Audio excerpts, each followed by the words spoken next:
Hello, everybody, and welcome to the United Stand. We thought we had a very exciting lineup. This is why you've got to be so bloody careful. Somebody said that Van der Beek was starting, and the team news comes out, and the reality is he's not starting. It isn't McFred. It's not McTominay and Fred. It's McTominay and Pogba.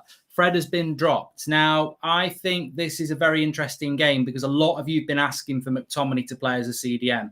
I've always said, I don't know where this evidence is coming from that Scott McTominay is a centre defensive midfielder. So let's wait and see what happens with that. But the team news is as follows. It's David De Gea in goal. It's Delot at right back with Lindelof and Varane and Telles in a back four.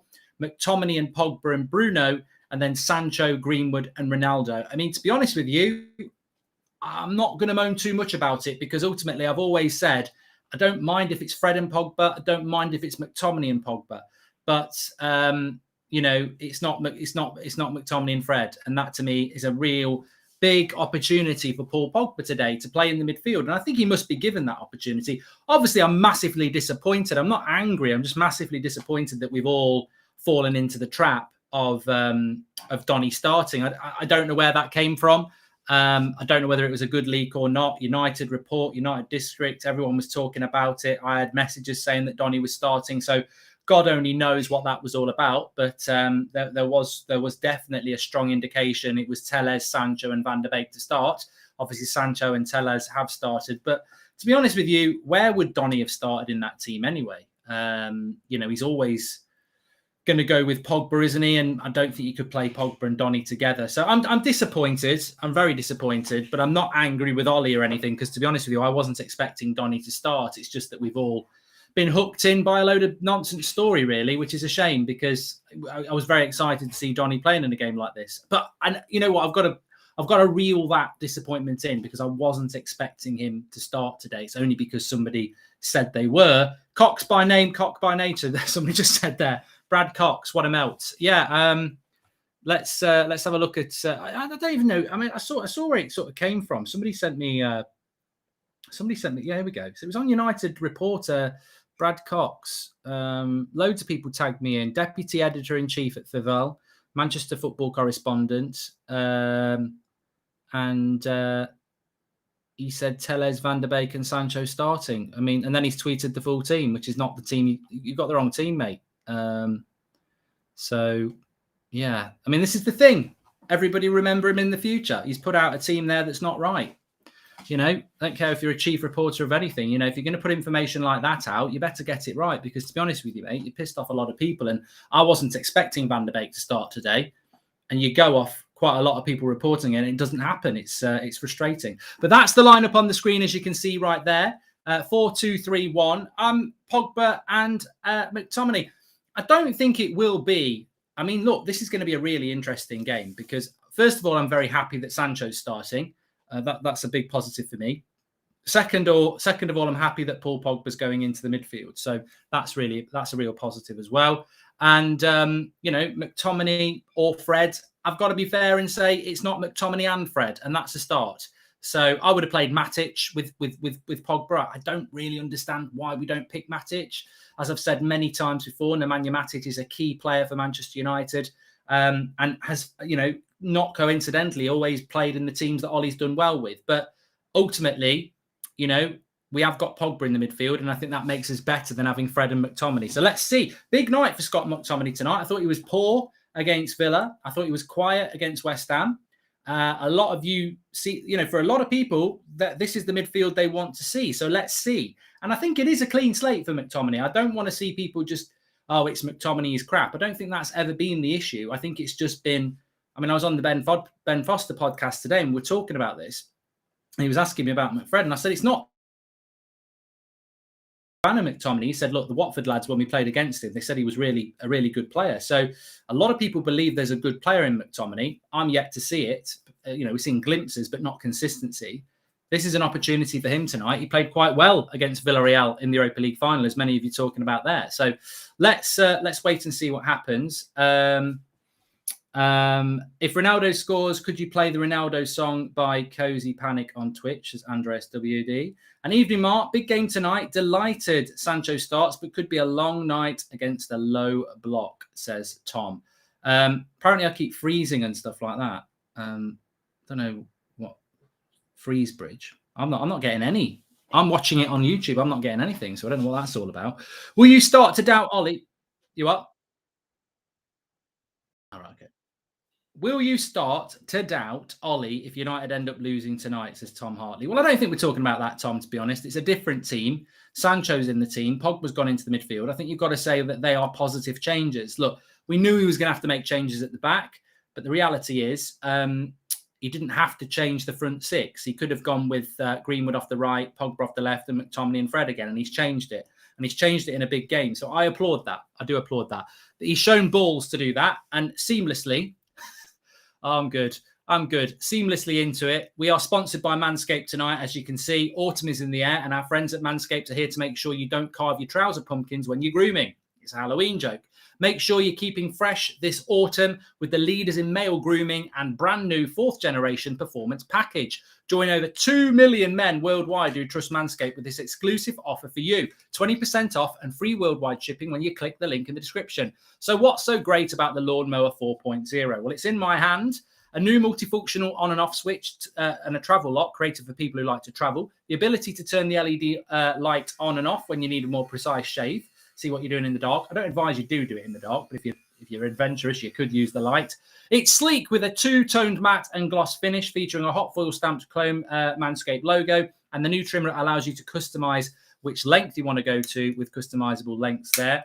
And of course, customizable lengths. And of course, it's a wireless charging system using electromagnetic induction, which can help battery life last longer. Very fancy. Alongside the new Lawnmower 4.0, Manscaped have also launched their brand new performance package. Inside this, you'll find the Lawnmower 4.0, the Weed Whacker, which is this, the Crop Preserver, the Crop Reviver, very comfy boxer shorts, and a travel bag.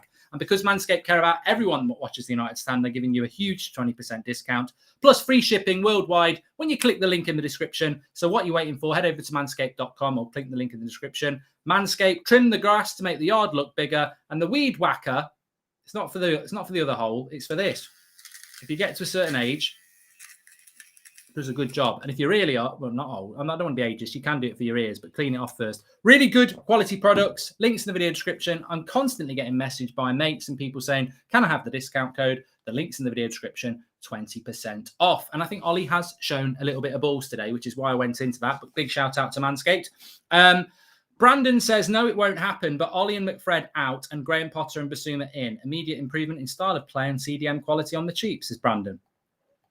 Levin made a good point in regards to the coaching. It's not just the team he picks, it's the pattern of play in the final third. 100%, Red Baron, 100%. And with Ollie's 36% win rate in the Champions League and our record against Villareal, all draws, I ain't expecting anything from tonight's game, says Sean Turner. I'm still going to go 2-0. And let's hope Greenwood is not as selfish as he was on the weekend, says Ren H. I do actually, I'm a massive fan of Mason Greenwood, as you know, and I think that Mason Greenwood is somewhat fortuitous to probably be starting this game tonight because he was very greedy at the weekend, but he is a generational talent, and you expect that if he gets them many shots off again, you'd probably expect him to score a goal tonight. So looking forward to seeing Greenwood tonight. I think he's picked the right front three. I'm really excited to get Jadon Sancho in. I don't think Donny's ever going to get those opportunities. I think the ship has sailed with Donny, but it was heading that way a little bit with Sancho, where you spend a lot of money on a really exciting player and then he's not starting games. So to see him starting tonight's really interesting. Of course, the Everton game, we might see Pogba back on the left and McTominay and Fred again, but you can only deal with the plate in front of you. And what Ollie served up today with that team, I'm pretty happy with. I think it's a decent team. I'm very intrigued by McTominay as not playing with Fred. I mean, it's a bigger responsibility.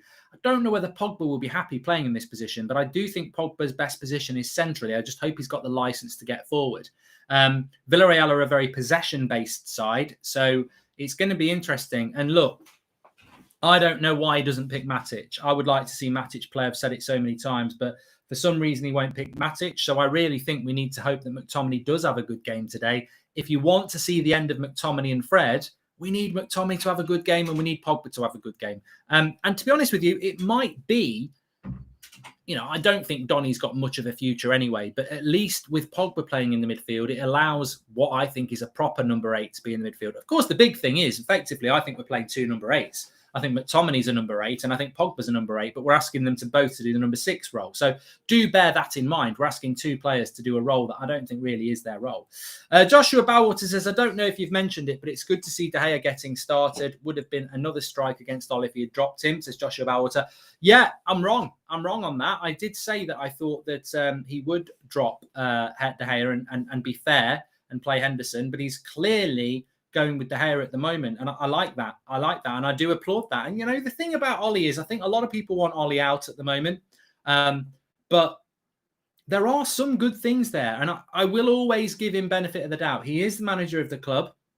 And for some of you, maybe that's never going to change, that you want him to go.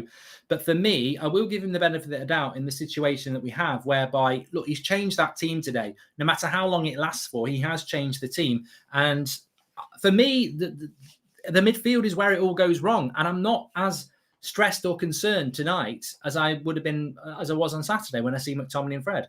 Don't know if you've met, I've done that one from Joshua Bowwater. Thanks for the super chats. You can do that through the $ if you want. I'm going to Old Trafford on Saturday and I'm buzzing, says Luke MUFC. And Robert said, Robert, welcome to the Members Club. Thank you very much for joining. You get your little badge next to your name. My voice is cutting out, says not Jaden. I think some of you might be having problems, but I'm certainly not. And I don't think a lot of people are. So there you go.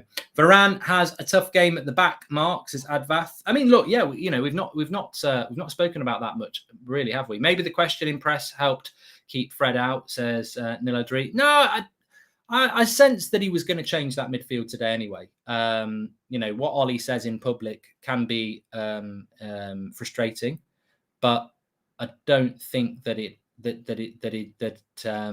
was intending to start McTominay and Fred today anyway. Finally, Ollie stops bum-licking Fred. Almost lost my mind when Fred posted his kit on his story before the lineups were announced, as my big melons. He does that quite regularly. And Jude Jackson, welcome to the United Stand Members Club.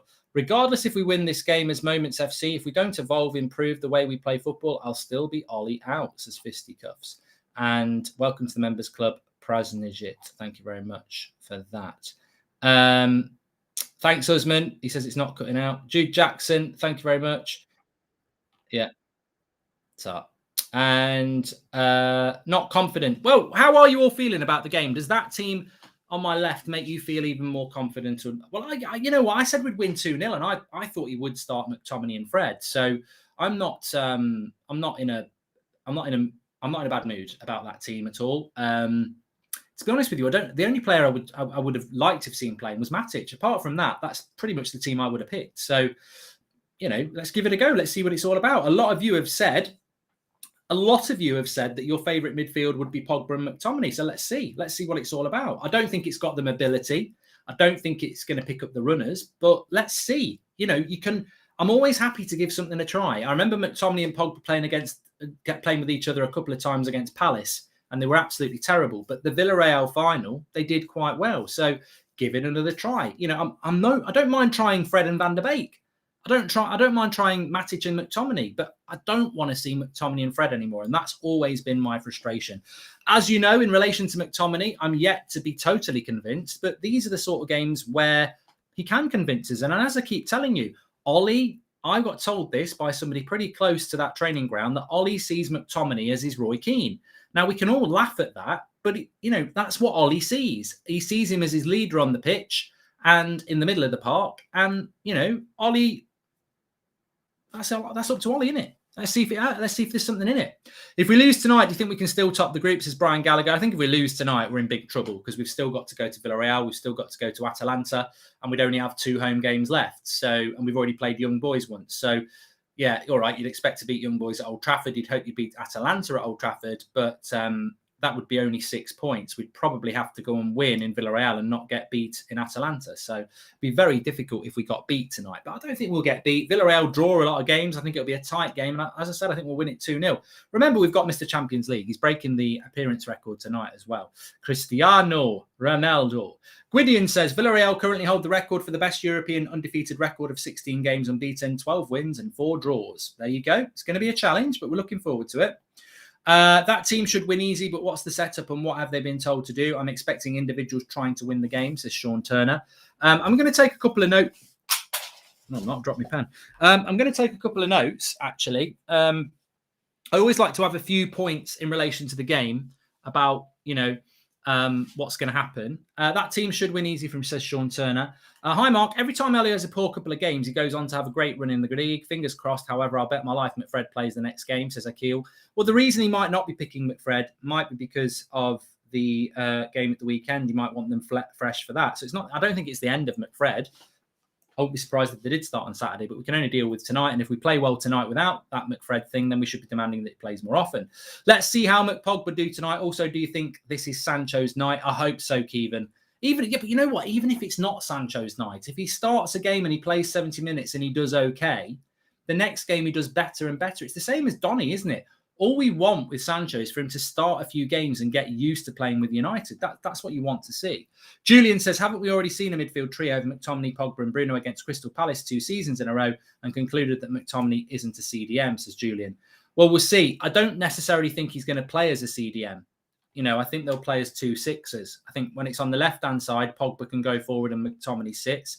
When it's on the right-hand side, Pogba sits and McTominay goes forward. So let's see if that happens. I'm satisfied with the lineup, but now I want to see what tactics we play, says Emil Garcia. Also, thanks for the super chats, by the way. Noah says, if Delo plays well again, he should start over Aaron Wan-Bissaka. He's been good, while Aaron Wan-Bissaka has been before. Well, no, that's just your opinion, and you've got every right to it. But Aaron Wan-Bissaka was probably man of the match at the weekend. Aaron Wan-Bissaka's not playing bad. I'll keep calling this out. For some reason, some of our fan base have given up on Aaron Wan-Bissaka, and I've noticed it. But it reminds me of Luke Shaw a couple of years ago. I genuinely believe you're going to get sat down by Aaron Wan-Bissaka. I don't think he's playing badly at all. Not confident. Lindelof at the back is worrying next to Tellez. I'm hopefully, though, but can see us sitting back with Lindelof at the back, says Goof. It'd be a waste if Pogba's just stood on the edge of the box, really. Big says, I don't think McTominay is a good enough CDM. He's just a passion merchant who's tall and plays because he's from the academy. Mikael Roach says, hi, Mark. Happy with the team. I think Fred and Donny will be something different. Your thoughts? I would like to see it given a chance, mate, but you'd have to drop Pogba to do that. Anaban says, would be very interesting to watch this backline working together. Also, if you could increase the frequency of articles on the United Stand website. There you go. Excited to see Delo and Tellez putting in crosses for Ronaldo. Hope we see a classic Ronaldo header, says Rebel. I feel for Sancho, one of the best right wingers and has been stuck on the left. Just sums up Ollie as a manager, says Sean Turner. I never really thought of that about that, Sean. We're putting him on the left and his best position is off the right. Why is Ollie starting Sancho on the left when he won't work there? Reminds me of Arteta playing Pepe on the right, says 58 Go. And do you think it will take longer for Sancho to settle in because Ollie keeps shifting in between the right and the left? Well, I mean, predominantly, Marcus, he's playing off the left, isn't he? So there might be something in that. The Pogba-McTominay doesn't work, in my opinion. McTominay tends to be the midfielder that pushes forward, more forcing Pogba to stay back. Hope I'm wrong, says Yukon. Well, they're both going to have to stay back today, I think. And if McTominay plays well as a holding midfielder, then Pogba could be unleashed as a creative and we could win 4 or 5-0. Only in my opinion, not a compulsion that this will surely happen. This is what we want to happen. I mean, it might be wishful thinking, Sush, but it is what we want to happen. And I hope Aaron Wan-Bissaka sits me down, but I like my fullbacks to be more attacking than defensive, says Red Baron. I like my fullbacks to be able to defend, to be honest. I think that's the first thing a fullback should be able to do. But, I know you've got to be able to do both in the modern game, haven't you? Trent can attack, but he can't defend. So the 3 things I'm looking for from the game today, again, I'm going to put in shots on target. I think that's always a big thing, especially when you're at home. Style of play. I want to see a different style of play. We've got a different midfield. Let's see if we see a different, more expansive style of play. And the third thing for me is I want to see some bloody leadership off the pitch and on the pitch. We lost at the weekend, so let's see what happens. Atalanta are winning 1-0. They're playing in the. I think they're playing in the earlier game. So people moaning Sancho on the left, don't rate Greenwood, says Robert McCormack. It's a difficult one, isn't it, Robert? I mean, I don't know. I don't know that it's a difficult one because I think that Greenwood probably could have been rested for this game and Sancho could have been given a game off the right.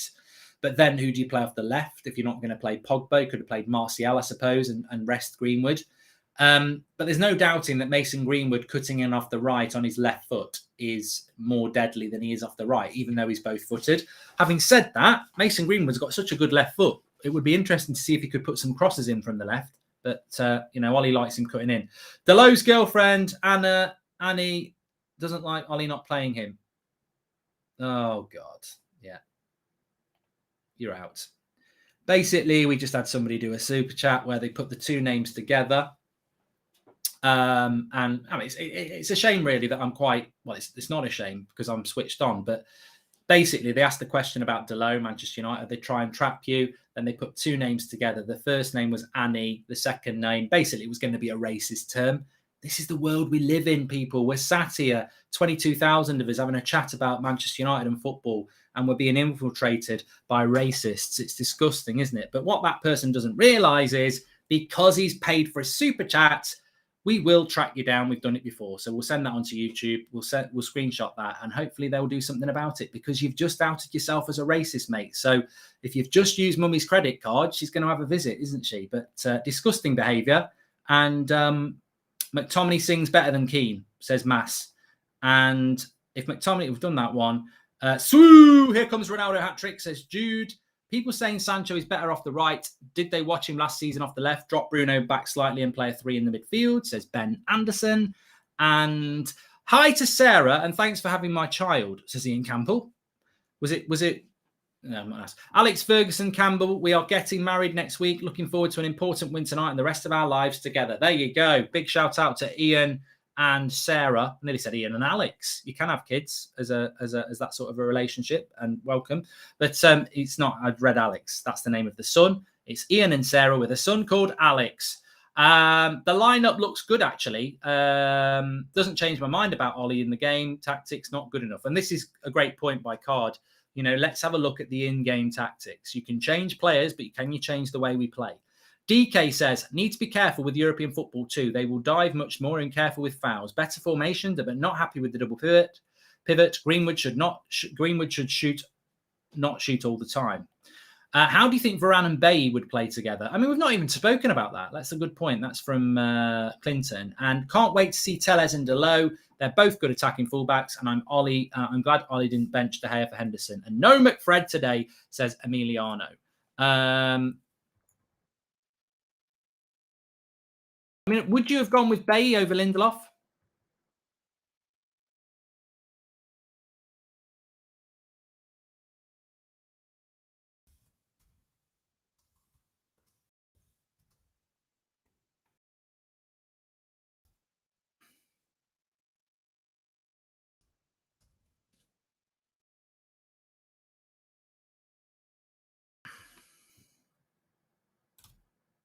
A huge roar just went up inside Old Trafford for Ole Gunnar Solskjaer as he walked onto the pitch to do his pre-match duties.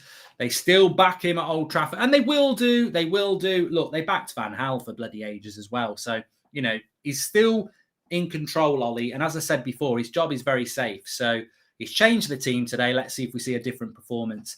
I do think that if Manchester United and Ollie don't win this, Ollie job and ability as a manager is in question, says the gaming channel. I think it's already in question, really, to be honest with you, mate. And watching with my mum and dad, they both love you. Keep up the great work, says Rory. Thank you very much. And enjoy your evening. Champions League nights, we all love it. And Sim says, Sancho left, 86 games, 41 goals, 32 assists. The right, 74 games, 25 goals, 37 assists. Nearly double the goals went on the left and same number of assists. Yeah, but he was bought to play off the right, Sim. Let's, you know, we can all mess about with stats, but he was bought to play off the right. When Rashford comes in, who's getting benched? That's the big question, because Rashford plays off the left, and nobody's going to take Rashford's spot in the team. Let's go, boys, says Kirsch. And Noah says, Aaron Wan-Bissaka would be better if he sat back and allowed Pogba to get forward more. Delo fits our system of attacking fullbacks more. Need to change the tactics, says Noah. Hi, Mark. My dog died today. No, it didn't, Richard. I feel so sad, but I really hope United and Ollie can cheer me up with a good performance and a win. I don't believe you, Richard. I don't think your dog did die, because this is starting to be a running joke now. I get it on my Twitch streams and I get it on here as well. It's always about dogs dying. Having said that, I've just realised he's done a super chat, so it might be true. In which case, I retract what I've just said, and it's very sad when a dog dies. Rashford will be in the right wing, says Marvin RAM. No, he won't. I like Marvin. You've been with us for years in the chat. There's no way he's going to put Rashford on the right. Rest in peace to the dog. We don't know what it was called,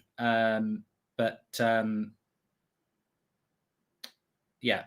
Anyway, let me talk about the back four for a moment. I think the back four, we've spoken about the midfield. Obviously, we've spoken about Sancho. Let's talk about that back four for a moment, because Varane really is the only first choice defender we've got with De Gea. So you've got Lindelof at the back. Victor Lindelof is capable of having a good game, though, isn't he? I think we're all very pleased. But obviously, Varane... Pardon? All right, okay. We'll bring him in. Yeah, okay. Hello, Levin. Can you hear me? Hello. How you doing tonight? I'm good, thanks. You? Yeah, I'm doing all right. I've just been playing some FIFA, gaming. Looking forward to the game. Should be a good one. What? Ultimate Team, career mode? Ultimate Team, man. Ultimate Team. You know what me. Division are you in now? Let me check. I think I'm in like Division 6 or 5. I think. You must be quite good, yeah, man. I'm not too good. I just have my team that carries me. You know what I mean? You must have played a lot of games to get into Div 4. Not got much better to do, Mark. I've not got nothing to do, so why not, innit? Just sit down and play FIFA all day. Yeah. Talking about Ultimate Team, let's talk about Manchester United's team. I was just about to talk about the defence, but first of all, what are your general thoughts on that team?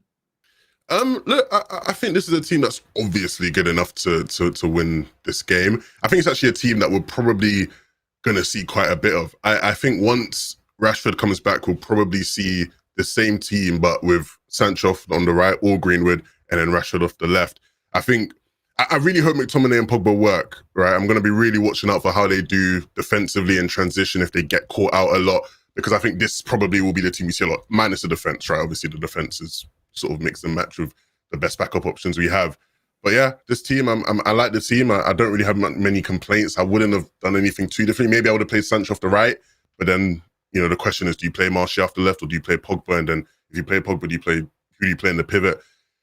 Realistically, you'd play Donny, but he doesn't like Donny, or he doesn't want to play Donny. So yeah, I don't think there's much wrong with this team. Did you see that happened about 20 minutes before the team came out? That Pratt who said that Donny's starting. I mean, nobody was expecting Donny to start, and then this journalist puts out that Donny's starting, and everyone's like, "Oh my god!" And then it's not starting. It's like the biggest troll ever. It's like nobody thought he was going to start, and then somebody, United report, United stand, everyone's going, Donny's starting, and then he doesn't bloody start. But do you know what, when this stuff happens, yeah, because I always think about this with like ITKs and like people who have like transfer news, right?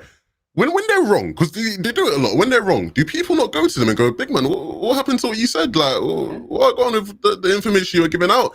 I don't know how these people get away with it. Was it an actual proper journalist who works for like a company like The Guardian or something, or was it just a random guy? I'd say it was a middle of the road, but it was one of those where it felt like it was going to be real, because it was like, why guess when why guess in those situations? But ultimately, I'm over it now. But I was like, really, oh my god, Sancho's starting and Donny's starting. I was like, what's this all about? But the most important thing for me is that Fred and McTominay are not starting. It's interesting because we've spent so many times on Friday nights and stuff talking about on the streams about the midfield. What do you think about Pogba and McTominay as a two? There's so many combinations. Matic, Pogba, you could play Fred, Pogba to get Sancho in the team. He's gone with McTominay and Pogba. How do you see that working? Do you think McTominay will just sit, or do you think it will be the double pivot again? I think it can work. You look at the last time we played them, it was McTominay was probably our best player that night, even though we lost, right? McTominay was brilliant in the European final. I keep saying European final. Either way, he was brilliant in that game. What I expect from them, I do expect McTominay to play more of that, number 6 role where, you are holding a bit. But at the same time, I wouldn't be surprised to see them almost, alternate that in given moments of the game, because I think McTominay some of his best strengths are when you're going forward and you're sort of linking the play. And I think against a low block, you want someone who maybe has the ability to make a quick pass and move play between the lines. Also, as much as he's not much of a line breaking pass or a deep line playmaker, sort of a wizard. I remember the West Ham game in the first half, he did make a couple sort of line breaking passes where I was like, I didn't know McTominay could do that. You know what I mean? So hopefully you can offer some of that. And we know what Pogba can offer defensively.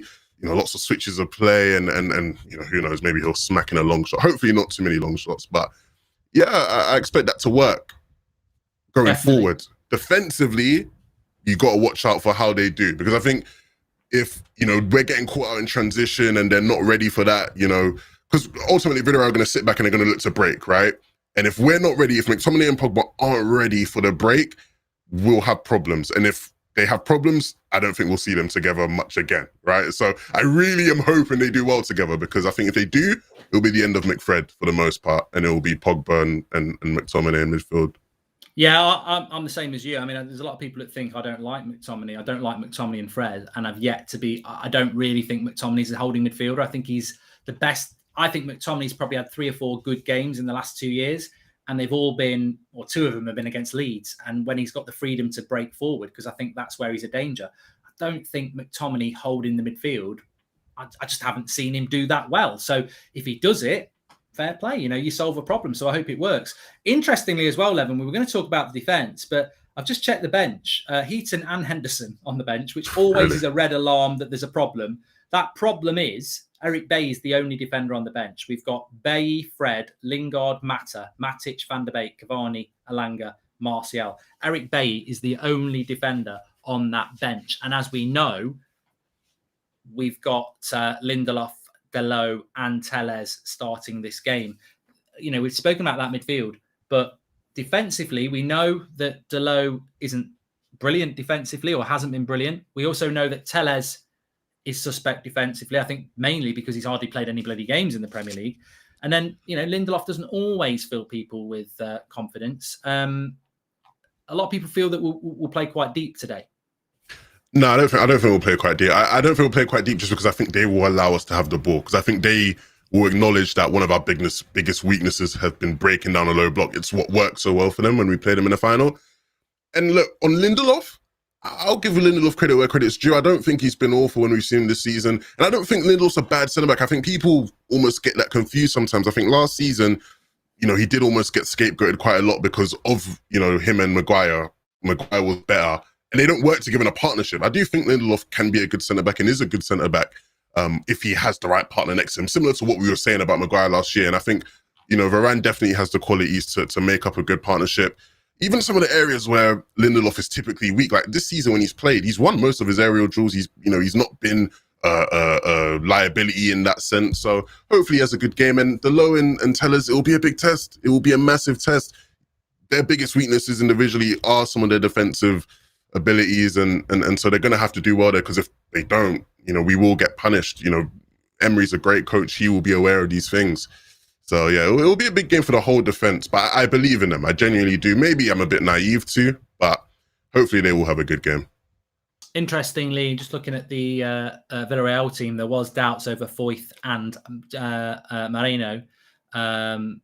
Is it Alberto Moreno who plays for them, or is that the one, or they've got 2? Alberto Moreno is a left back. Yeah. So it's Gerard Moreno, isn't it, the striker? Yeah, he's the striker, yeah. Yeah, so he's injured because he's not in the lineup. So, but Foyth is in the lineup. So one of their injury doubts has played in Foyth, but they're without a couple of players anyway, because Moreno's not there. And I forget the name of the midfielder. I know Capui's playing. They've got another lad. I can't remember his bloody name. I always get them mixed up. But they've got a great record, Villareal. Have they in recent? I think someone told me something like they've been back. They draw a lot. Yeah, but that was what it was. I think someone told me that they've not really lost many games recently, but they've also not actually won many. Like they've not really won games of late. A lot of draws, and that's why I don't expect it to be a high scoring game unless we really unlock them. Like we've been weak against low blocks this season. If we come out today and really whip out something new that we've not seen much of this season. Like today, it's going to be important that we stay wide, right? There's going to be a lot of width. That's going to be important. Obviously, I wouldn't want Sancho on the left ideally, but him and Telles, that relationship out wide left is going to be important. Greenwood and Dalot wide right will be important. Like, look at Greenwood's performance. A lot of people are frustrated by Greenwood in the Aston Villa game. I think he did a lot of things right, but in the final phase of the game, in the sort of that final ball, he wasn't good enough, because he was a bit selfish, right? But he would have been told that, right? He would have been told to improve on that. I don't think we'll see a lot of that. I'm hoping he's a bit more selfless today. And if he can be, Dalot and him off the right could be dangerous. You know, we could unlock this team. We could. It won't be easy though, because they very much are strong, you know, at keeping a solid defensive shape, and they can be very hard to break down. But ultimately, we're Manchester United. We need to go out there and do a job against Villareal. We need to get our revenge. I was looking forward to us getting them in the group, Mark, because I thought, watch, we'll go and beat them mad now because we lost to them in the final. But yeah, it's. I suppose that revenge is double tinted, really, isn't it? Because it's I want revenge, and I'll be there going, yeah, sit down, yellow submarine. But the reality is, I'd rather win the Europa League than beat them in a group game. But we have. The thing is, it's not a choice. We have to win. I mean, it's not beyond the. If you can lose to Young Boys, you can lose to Villareal. If you can lose to Villa at home, you can definitely lose to Villareal. So it would be a progression, wouldn't it, from Villa to Villareal? But the reality is, they could beat us, and if they did beat us, the pressure would be enhanced massively. What's your sort of score prediction in the way this game's going to go? I went with a very conservative 1-0, and I know there's people who are going, "What, Levin? You're the 5-0 guy. You're the guy that always says 4-0, 5-0." You know what, guys? I don't expect to see a lot of goals. I don't expect it to be a very entertaining match. I'm expecting us to have the majority of the ball. Like Villareal. Drawy in our ears going 7-0. Villareal will happily accept 5% possession if it means that they catch us on the break once and get a goal, right? They don't care. They have no shame in that sense. So I'm not expecting it to be a goal fest. It can be because we will have the majority of the ball, and so if we use it well, we'll score a lot. But I'm expecting a 1-0.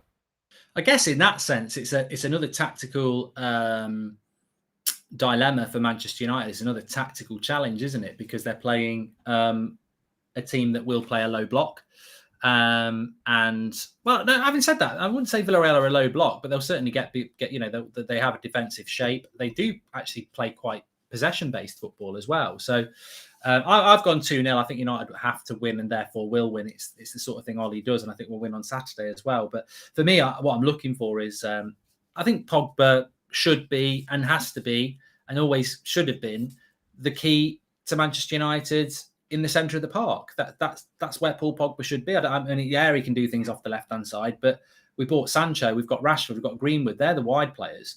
Pogba's got to play centrally with Bruno, and I think it's so important that we get the best out of Paul Pogba because we know Paul Pogba in the past has said, I like it at Juve, I like it at France. At United, I have to play a little bit more defensive, which is basically him saying, I don't like playing in the middle with United. So we've got to find a way of getting more freedom for him. And therefore, all eyes are on the midfield again. Yeah, I think the biggest strength in this kind of a game with Pogba is his ability to play really good balls and switch the play, right?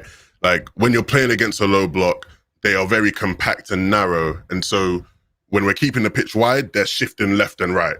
They're going to be shifting left and right. We'll play the ball into Sancho or something. They will shift towards that side.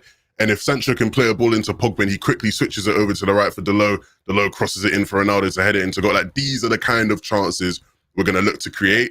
And Pogba is key in that because he has that ability to be very accurate with his switches of play.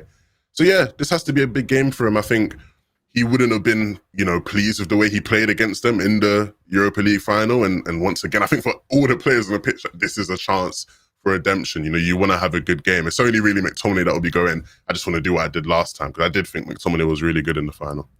Yeah, that's probably one of his better games in that position. A lot of people asking, have you got a name on the back of your shirt? Yeah, Sonny, guys, guess what name is on the back of my shirt? You'll never guess. I do have a name. Ronaldo. It's not Fellaini. It is Ronaldo. Yeah, it is Ronaldo. You've got to do that though. If you're going to get a shirt, it's a collector's piece. It is one of the shirts that you can keep for 20 years and go, I've got a Ronaldo shirt with Ronaldo on the back. I get that, and I think that's why United have made shitloads of money out of it. The funny thing is, United never figured that out. They were like, I don't know whether we want to do this deal because it's very expensive. And then, well, look, Adidas made more from it than United would have, right? Yeah. So. But they made a lot of money, and they'll make a lot of money out of share prices and brand deals and all sorts. So it will make the money back on that, definitely. Interesting, actually. Someone just said there, why is Phil Jones not on the bench? He's Did you see what Bruno said about Phil Jones? No. He was just like, I think Bruno was like being interviewed and he was like, oh yeah, it's good to have Phil Jones back. I was like, what are you on about? Has Bruno ever played a game with Phil Jones? He hasn't, right? He's never actually played a game with Phil Jones, like a competitive game. That'd be a bloody miracle if he did. I don't think he's been fit for 4 years, has he? But yeah, it's interesting. It's almost like United have got hold of the players and are putting words in their mouth. It's like Bruno's popular. Say something about Phil Jones. Bruno, write a forgiveness letter about missing a penalty so that everyone thinks it was your fault we lost. It's like it's a little bit weird, some of Bruno's stuff at the moment. What was I going to say? I was going to talk about something I've completely forgotten. We've spoken about the game itself in relation to predictions. Oh yeah, I know what I was going to ask you. A lot of people will be putting emphasis tonight on, not just the team selection. I think, as I've said, I'm quite happy with that team. I would have played Matic, but apart from that, I'm not going to moan too much when you've got Pogba in the middle. Loz says he's lying. He's got Fred on the back of his shirt, not Ronaldo. I don't think Levin would have Fred on the back of the shirt. But I just got to pop for a minute anyway. So this is a bit of a, you take your time on this answer. I was going to ask you, in relation to the way that we played at the weekend, Ollie spoke about, we attacked too quick.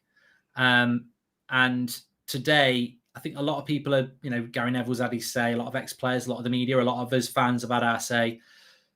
Is it, in a game like this, when you're playing someone like Villareal, you can't really hide, can you? You can't really play counter-attacking football at home because they're happy for us to have the ball. What are the things that you're looking for? I mean, I've said style of play, shots on target, and leadership are three things I'm looking for as a response. What are the sort of things you're looking for from tonight from Solskjaer and that team in the way that he set it out? Well, for me, this is perfect time for me. Now that Goldbridge is gone, I can waffle away. I always see people who go like, "Oh, this Levin guy, he does go on for a bit." I just start talking about football. Sue me. You know what I mean? Look, what I'm expecting from this team and what I'm looking for in the performance is I want us to be far more effective and efficient in the way we create chances, especially against a team that plays a low block. I think people did get a bit sort of confused by what Ollie meant when he said, we played too fast. And I think a lot of it came down to the fact that in the final third, a lot of our attacking players weren't a bit more measured with the way they went about creating chances. There were a couple times when, Pogba maybe would look to take a long shot when maybe if we had slowed it down a bit, he could have played a pass and we created a more efficient chance. There was a time when I think multiple times when Ronaldo had like 3 people on him. And then, yeah, he's Ronaldo. So, he's experienced that before and we've seen him score with 1 million people marking him. But there was times where you'd have 3 people marking him and he'd shoot instead of maybe looking for the extra pass, these kind of things. We have to be more efficient when creating chances, right? When it comes to breaking on a low block this season, I thought our wide play hasn't been good enough, right? You have to be incredibly effective in the wide areas of the pitch when you're trying to break down a low block, because that's how you stretch out a defensive, very compact team. Sancho and Tellers off the left is going to be incredibly important. Greenwood and Delo off the right. Those are 2 relationships to watch out for all game long, seeing how those guys sort of interact with each other. And yeah, leadership is important. I think another big thing to watch out for is the defense when it comes to the defenders. And what's going on? I'm looking at my screen So, I'm fine. Yeah, it's all good. Look, another big thing to watch out for, even beyond just the way we attack and break down the low block, is, some of these defenders who have come in, who are backup defenders, really staying solid when we have to defend. There will be times when we get caught in transition. How do McTominay and Pogba react to that? How do Delo and Tellers do in those situations? Because everybody's going to have their eyes on them because we don't see them play much. And some of them are players who people want to see play more. People want Delo. I think you got a couple super chats, Mark, of people saying, "Oh, get Wan-Bissaka out, get Delo in," right? Even though I don't agree with that, there will be people watching to see how Delo does, because ultimately people think he could replace Wan-Bissaka at some point. So he has to have a big performance. He has to be solid defensively as well as strong, going forward. So it's a big game. There's a lot of, sort of subplots to watch out for. It's interesting though, look, I quite like FIFA 22. I was talking to Ben Foster about this today. I was saying it's quite realistic because it's chaotic and it's not like FIFA 21 where, you sort of can score the same goals. It's deflections are weird. You got to. I quite like the game. It's a bit frustrating at times, but I quite like it. But it's interesting because I haven't really got a left winger, so I packed out Shaw. I bought Shaw and I packed Tellez, and I was like, I'm just going to try Tellez as a winger. He's got no pace, but bloody hell, he's got such a good delivery. The amount of headers I've scored because if you get Tellez with a bit of space, he'll whip it in. Now I know it's only FIFA, but this is what When we bought Tellez, a lot of people said, "Oh, he's going to kick Luke Shaw out of the team." Now, I never thought that would happen. I thought Luke Shaw would hold his place, but he's really had a criminal amount of minutes. And he's had a few injuries, but he's hardly played at all. Tellez, Ronaldo, Delo, Ronaldo, if we can get them into the right positions, they're arguing. I mean, I think Luke Shaw's got a good ball delivery, and I don't think Wan-Bissaka's is terrible. But I would admit that, you know, Delo and Telles are probably better crossers of the ball than those two players, even though I'd prefer defensive players to be good. And, you know, I think that Shaw and Wan-Bissaka are better defenders. But it is an opportunity for them tonight. Yeah, and like that's what Telles was sort of heralded for before United, right? His ability to deliver the ball well, get good crosses in. You know, he was literally the set piece taker for Porto, right? Because he is just so good with his delivery, and he's not really showcased that for us. And tonight's another night too, especially against a team where delivery is going to be so important against them. Like we have to be really, you know, we have to make use of our opportunities to deliver the ball into the box and do that well. So yeah, big tester for these two. I'm looking forward to it. I love it. Wednesday night, Tuesday night, Champions League football, nights under the lights at Old Trafford. You know, the crowd's up for it. It's always a different atmosphere. It always has been a different atmosphere. Even going back to the early 90s, you know, these European nights at Old Trafford, echoes of the past and Sir Matt Busby's sides. And, you know, Manchester United love these nights. And, you know, the weekend wasn't very nice and there was a few mumblings, but you can guarantee that tonight that crowd will be 100% behind Ollie and the players. And, you know, one of the things that, you know, I'm not blind to, Levin, is that there's a lot of people who made their mind up about Ollie after the game at the weekend, and they won't want to flip-flop. They won't want to come back. They'll have felt that they've made their decision. He's not the right man.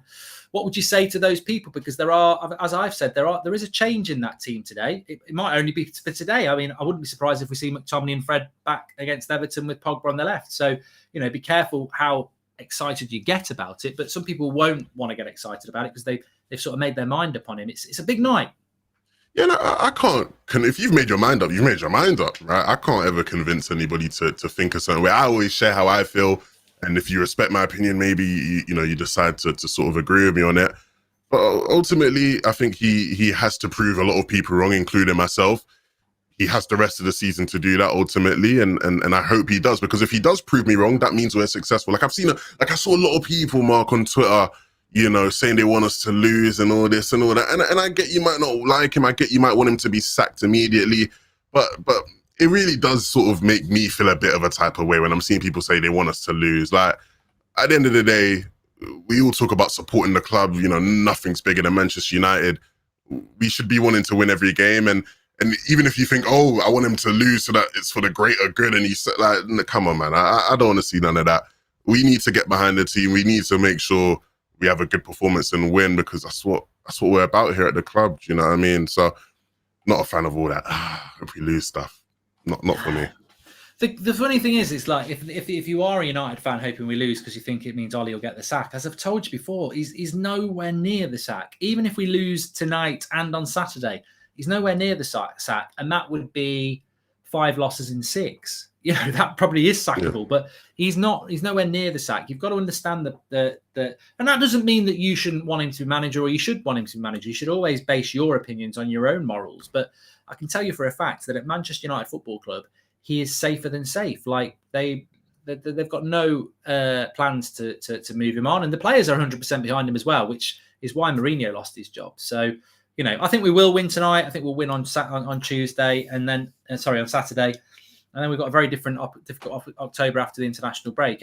But I do agree, that we do just seem to be, Levin, that one, you know, we're always, with Ollie, it's always the case. He's only one bad result away from getting all the stick again. And I think that, to me, is why I'd asked you about the style of football, because he almost has to win every game the way he plays football, because it's not easy on the eye. But the reality is, I've always been someone who I don't want to overreact to things much, right? Because I think there is, you know, in modern football with the social media era, it's not even just football, you see it in other sports as well. People do tend to overreact to things, but ultimately, the only reason why Ollie's in that position, the only reason why there's such a swing where he wins a game, people praise him, he loses a game, people say sack him, is because he doesn't have the resume of some of the other managers that he's competing with. There was always going to be this, right? When you have a manager who hasn't necessarily shown or proved to people he can do it at the highest level, coming into this type of a job, there's always going to be questions around whether he's good enough to be able to do it. That's just the nature of it. You know, there's almost, I don't think there's anything wrong with that, because ultimately he's not as qualified as some of the managers he's competing with. But, you know, like you sort of alluded to, the board trust him. They're going to give him the time to do what he needs to do to prove people wrong. And I hope he can, even though I personally just don't think right now he's good enough. I hope he does prove me wrong, because if he does, we're going to win. And if we win, I'm happy. And as I always say, we're here for a good time, not a long time. If, you know, United win every single game and win the league, why would I care about saying I don't think Ollie was the right man? You know, Mark, I always feel bad, you know, because sometimes, because I'm quite patient, right, just naturally as a person, and so I hear people who will be like, Levin, how can you be so patient? I'm like, you know, I'm quite young, you know. I'm only 19. Maybe I got a couple more years. I understand if you're someone who you don't believe in Ollie, and you know you're up there in age, I can understand you're probably watching the clock thinking, oh, you know what, time's running out for me, but I got time, and I'll sit here and wait, you know what I mean, for us to get to where we got to get to. I'm not in a rush. I want to do things the right way. Do you know what I mean? There might be an age that it doesn't quite work. Maybe if you're sort of like 30, 32, I suppose. But to be honest with you, you know, my age, I was in the pub when we beat when Ollie scored the goal. You know, I can't. I mean, I'll always be greedy because that's what United's all about. But I can't complain about what I've seen. You know, yeah. I've seen things that people will never see. You know, but I want to see it again. I do want to see it again. Whole chat going crazy because he didn't think I was 19. Aditya says, I have something stuck in my mind. If Ollie doesn't coach the team, he is not involved in tactics. That means Phelan is responsible for tactical setup. What's the job of Ollie? He's just a HR man. Well, apparently Phelan's not involved in tactics either. It's Carrick and McKenna. So yeah, neither of them apparently are involved in the tactics. But look, I think one thing, just focusing on that as well, that people don't realise is the progress of the last 2 years is very visible. You know, we hadn't been in a final for ages. We got to a final and we lost to this Villareal side. We were in third and then we got to second. Now, this is why this season's sink or swim, because we've almost hit that point whether we're going to go over the ceiling and into the attic and grab the Premier League trophy, or we're going to bounce off the ceiling and we're going to drop. But if you sack Solskjaer, you basically go back to the start of a 3-year project again, don't you? And I don't want that. I want this to work. Yeah, and I think people's minds have almost been, you know, tainted by what's happened at Chelsea with Tuchel. Because I think people do look at, you know, what's happened with Tuchel and do go, well, actually, you don't need that long, so let's get Ollie out now because somebody will come in and they will win everything. When, you know, there's different circumstances. That's not guaranteed, right, ultimately. And I think that is always the fear, that we get rid of Ollie and there is a rebuilding process. We do have, you know, another period where we're not winning things, we're not competing, and nobody wants that. I hope at least nobody wants that.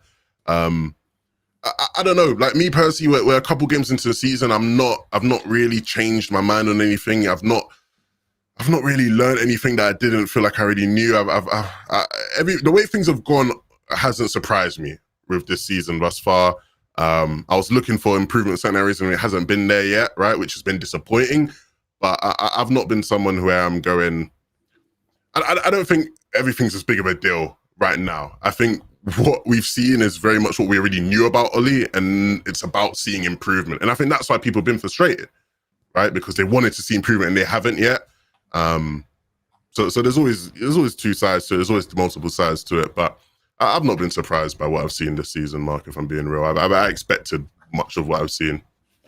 Simon says, I'm worried Man United is preparing Carrick for manager. And Mark, is even exciting attacking-minded coaches available on the market right now, says Per Eric Klassen. Well, there will be. Good God, Mark, how old are you, says Oz. 99 wasn't that long ago.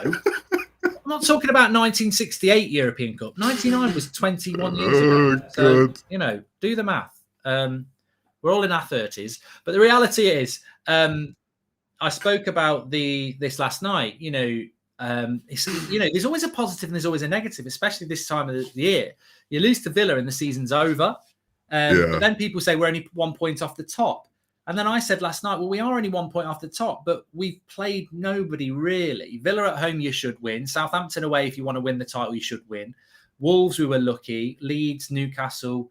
We've not really played, and West Ham. And West Ham was tough away from home, to be fair. But then you look at Chelsea. Chelsea have played Man City. They've been to Anfield. They've been to the Etihad. They've been to Spurs. To me, talking about where we are in the league, and it sort of fits in with what you're saying there, it's a little bit too early to understand anything. I think by sort of the November international break, when you've played over 10 games, that's when you'll find out, because we will have played some of the difficult games that others have played. So Mark, this is the way I view things, and I learned, like, I used to follow the NBA quite closely, and it's something I picked up from there.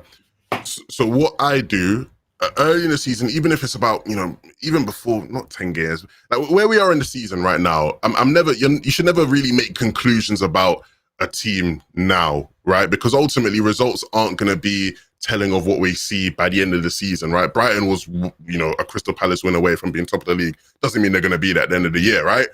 But you should look at performances, right? And I think the reason why there's been cause for concern is because when you look at the performances, even with how well we've done in the league, the performances haven't been amazing or elite, or they haven't necessarily been inspiring enough to suggest we are going to be a team that competes in May.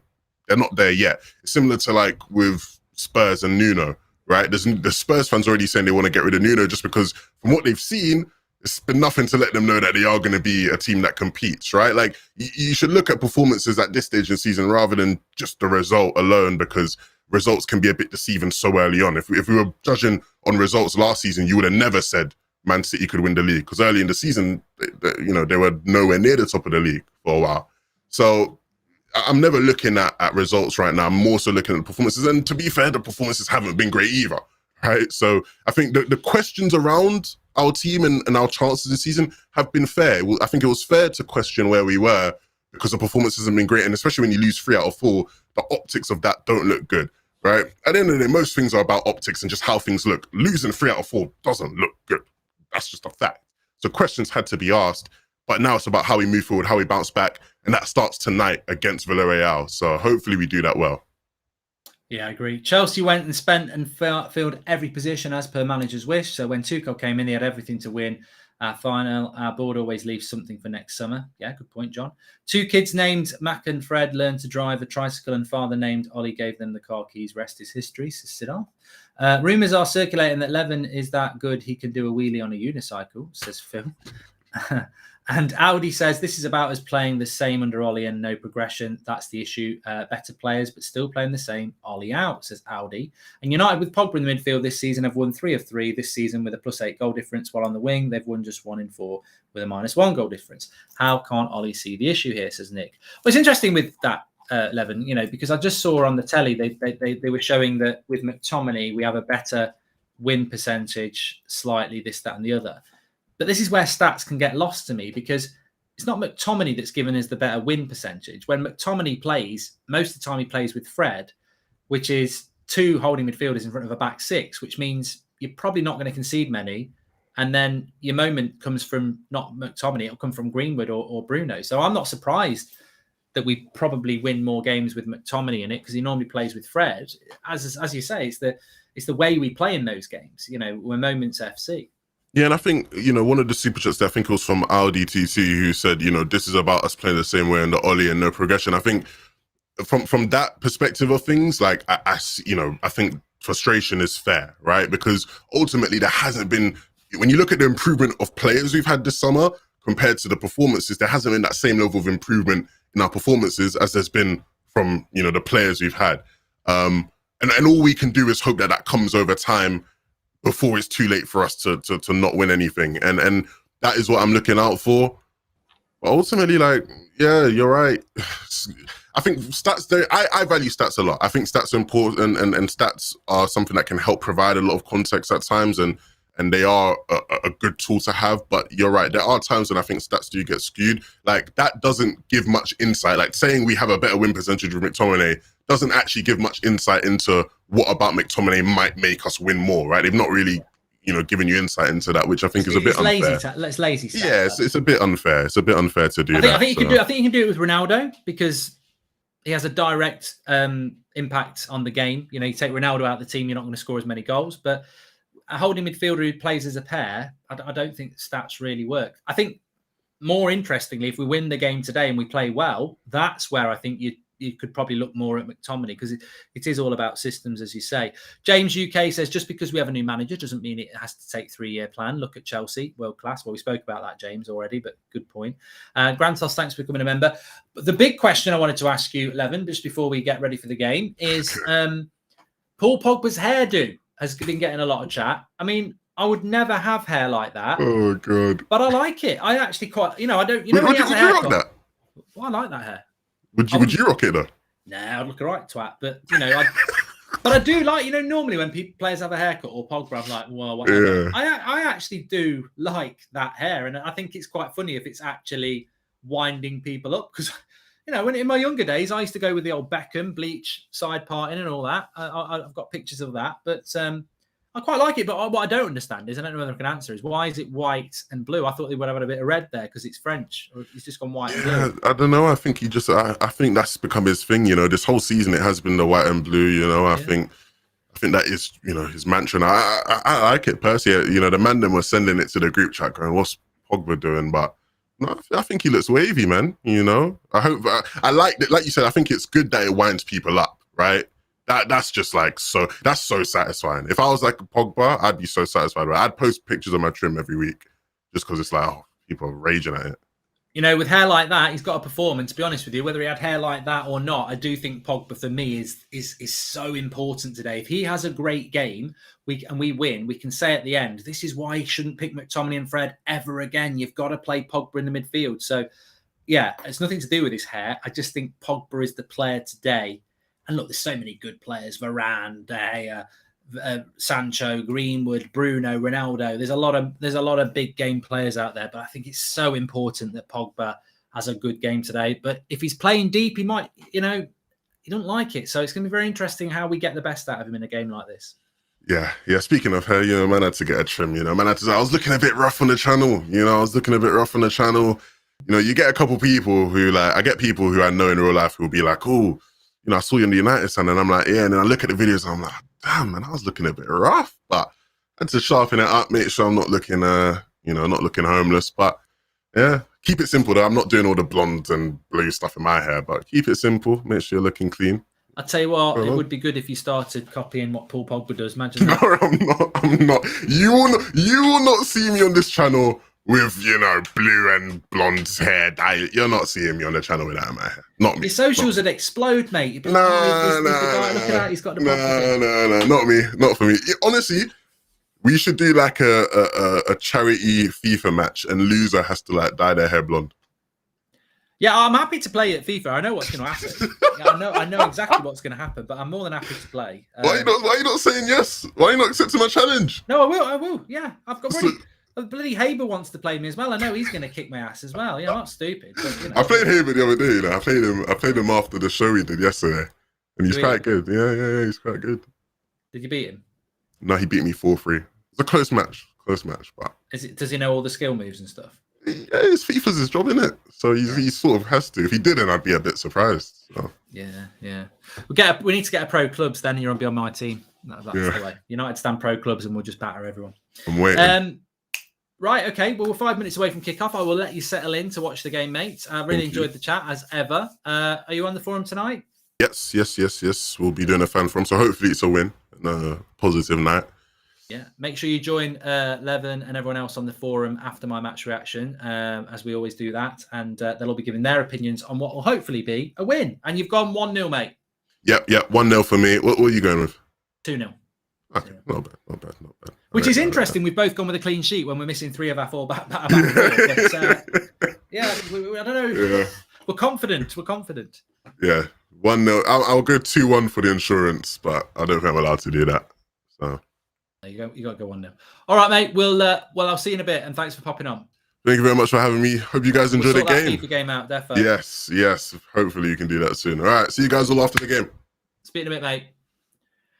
Daniel says, whenever we talk about Tuchel coming and changing everything quickly at Chelsea, we forget that the Chelsea system is different at United. Tuchel does not have to do much except coaching, but Ollie's involved in a lot of United, says Danielle. We bought Sancho to be the specialist right winger, but he's hardly starting on the right. Why did we give him if we've got Greenwood to do the job, says John? Well, it'd be interesting when Rashford comes back, won't it? Many changes, no cohesion, and against well-coached team. After today's struggles, Ollie now will justify McFred, says Nitton. And Mark, is Pogba sponsored by Wash and Go? Says Harrikush. I doubt it. Pogba's sponsored by Adidas, isn't he? Talking about sponsors, we're sponsored by Manscaped. Links in the video description. You can get these fine precision toolings for your family jewels. 20% off, and we do ship worldwide through the link in the video description. This one does your nose. This one does you something else beginning with N, or. You can trim it, trim the grass to make the yard look bigger. 20% off with Manscaped. Fantastic products, and check that out through the video description. Also, please do subscribe to the channel. Bottom right-hand corner, as you can see, we're very close to 146,000 on the road to 150,000. So please subscribe, bottom right-hand corner. Get involved with the channel, the United Stand, the biggest Manchester United community in the world because of you. We're always live. We're always interactive. So make sure you tune in and get involved with the channel live every night at 8 o'clock, every morning at 10 o'clock. And obviously on match day all the way through till full time. We do a match reaction where we do player ratings, which are voted for by you, which you can vote for in the second half, and it aggregates your score. And then we've got the fan forum as with Lev and everyone else. Also, we've got Adam and Beth are at the game tonight, so they'll be doing vlogs. So loads, got everything covered for you, absolutely everything. Players are coming out onto the pitch. Bruno is captain. No one's really asked about that, but of course Bruno is the captain. I suppose it could have been Ronaldo. In some ways, I think maybe it should have been Ronaldo, but I don't know what people think about that. I'm not massively bothered. But Ronaldo should be the leader, definitely. But as I said a couple of nights ago, we need to harness the fact that he's got the most experience. He's the most important winner at the club. And yeah, that's what we need to do. Teles has got new hair as well, says Anand. And wonderful channel, says GK. Thank you very much. Missing the white socks, says Chris. I don't know what people are talking about white socks. Why are people talking about white socks? When I think of Man United, I love the black socks, the white shorts, and the red top. That's Manchester United for me. Black socks, white and red. I don't know what people talk. Somebody was on about this the other day when I was playing FIFA. Where's the white socks? And I'm like, Man United's always black socks, white and red for me. That's Man United. That's our colours. I love it. So I'm very happy with the black socks. Ick says he's too tired to watch. He's going to bed. Oh, all right. No, mate. I hope we win 6-0. Enjoy your sleep.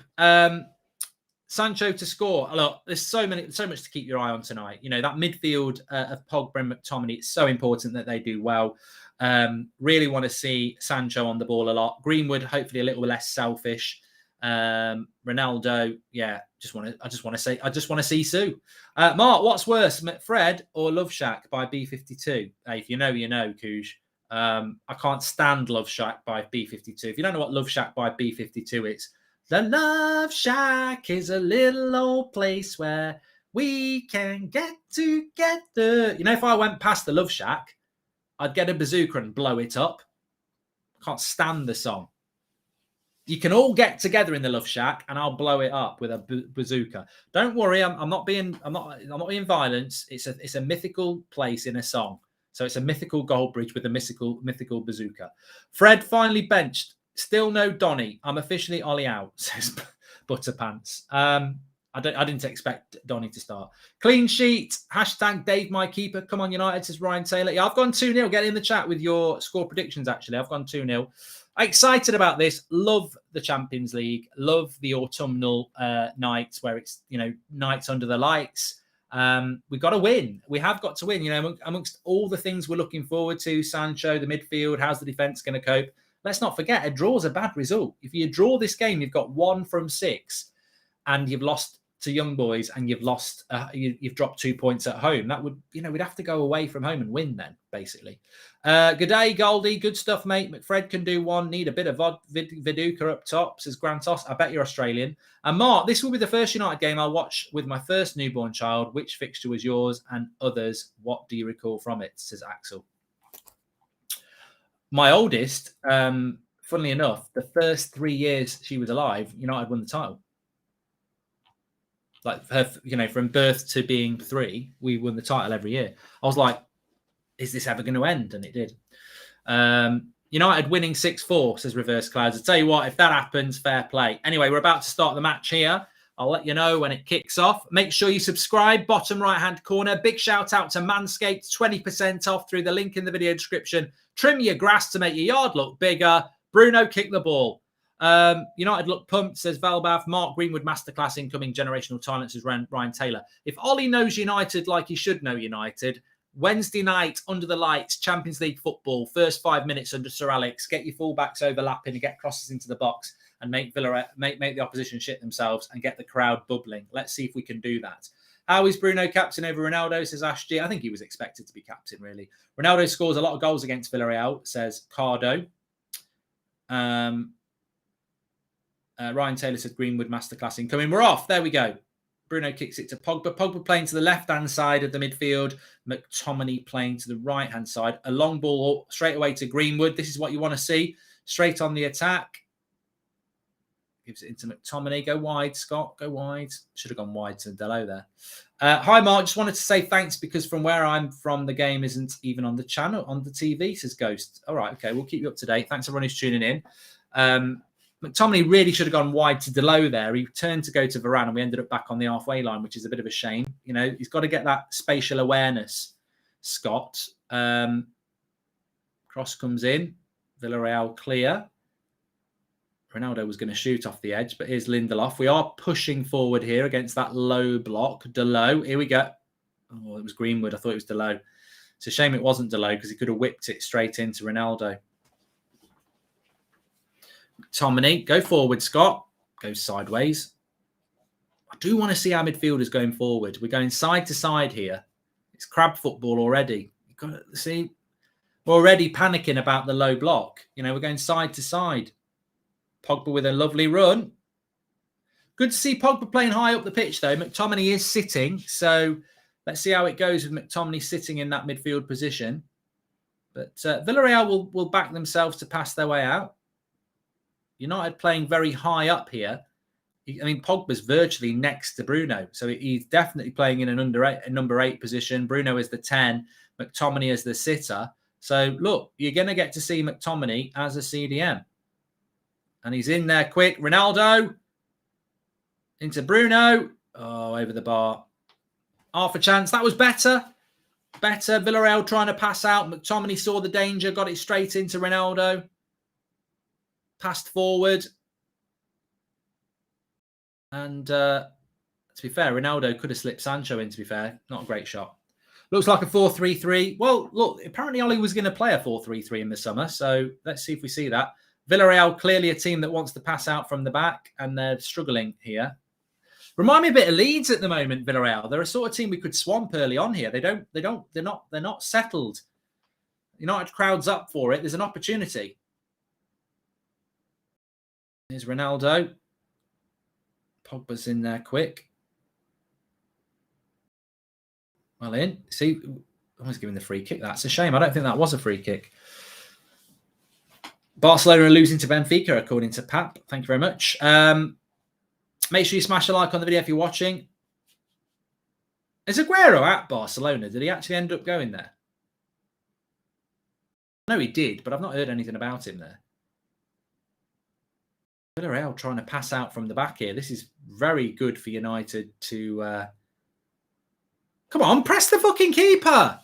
Oh, you should go and run to the keeper there. Cavani would. Well done, Varane. Lindelof, not a great header, but well done, Delo. Second ball, Pogba's there.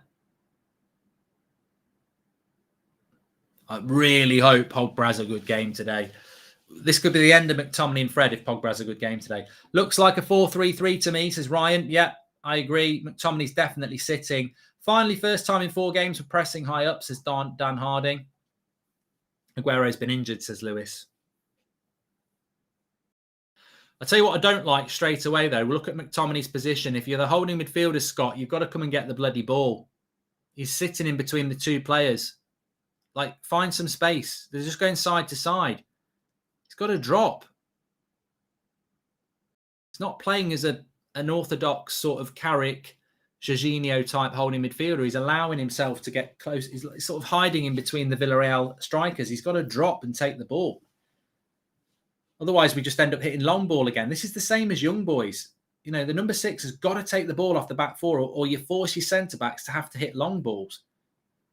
Now, McTominay needs to pull in now. Look at him. He's too close to the striker. Pull wide. He's not giving them a passing lane. Neither midfielder is giving them a passing lane. Watch what's going to happen here. That is not a passing lane, Scott. Drop. Look at him. He's hiding between the 2. He's got to drop. We're just going side to side. He's not creating the space to take the ball off them, is he? Villareal are being quite clever here.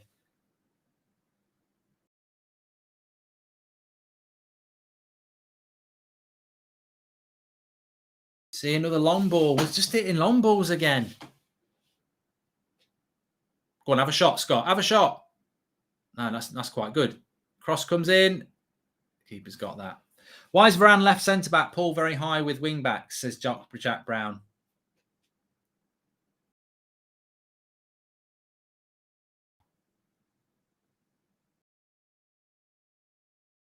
The time's not in sync for me, but that's because I'm watching YouTube and there's probably a bit of a delay. I'm on 5 minutes and 31 at the moment.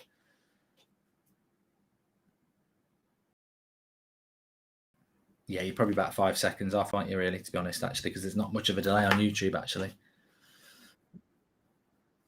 45, 46, 47, 48. There we go.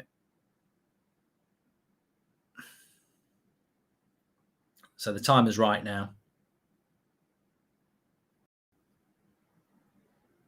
Villareal are in down the left-hand side here. Straight at De Gea. Delo pulled out of position.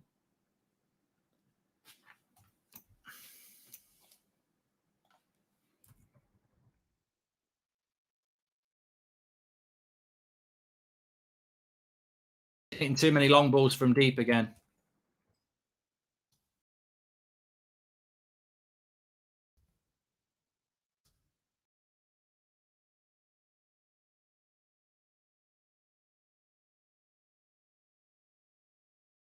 Oh, this is getting silly. McTominay's got to move. Look at him. He's just running from side to side next to two bloody players. I mean, look, this is the problem, isn't it? I don't think McTominay knows how to play that role. Again, it's like Fred. He's got to come and take the ball off the back four. And that's that. What's that there? He's just passing it back to a bloody defender. Go forward, you know. Good running by Sancho.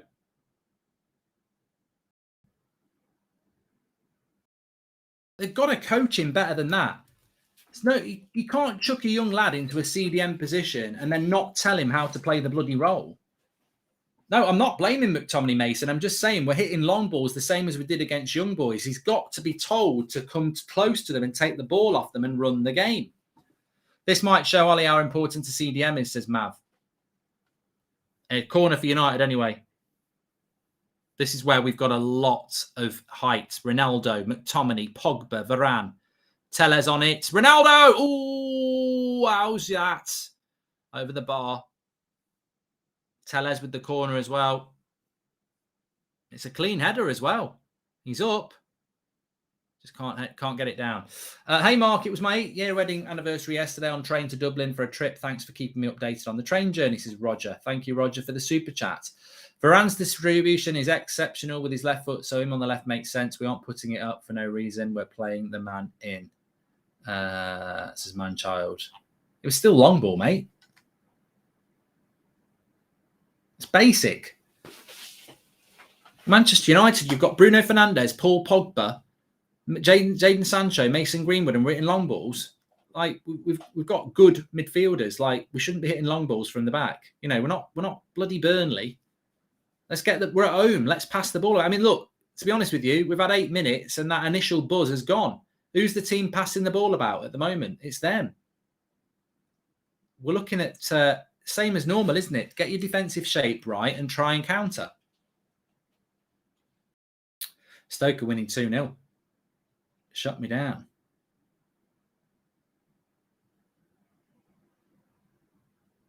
I do think we'll win this game. Lovely switch of the play, though. Who's going with the runner here? Pogba's got to track back. Nice play by Capoue. And they go wide again. I'm worried. Yellow Submarine. Good save by De Gea. World-class save by De Gea. But who's getting the shot? Look at De Gea. Look at that leadership. He's like an angry animal. He's like, what's going on? He's like a grizzly bear with that beard. It's a cracking save by De Gea. Cracking save by De Gea again. Well, what a save by De Gea that is. He's on fire.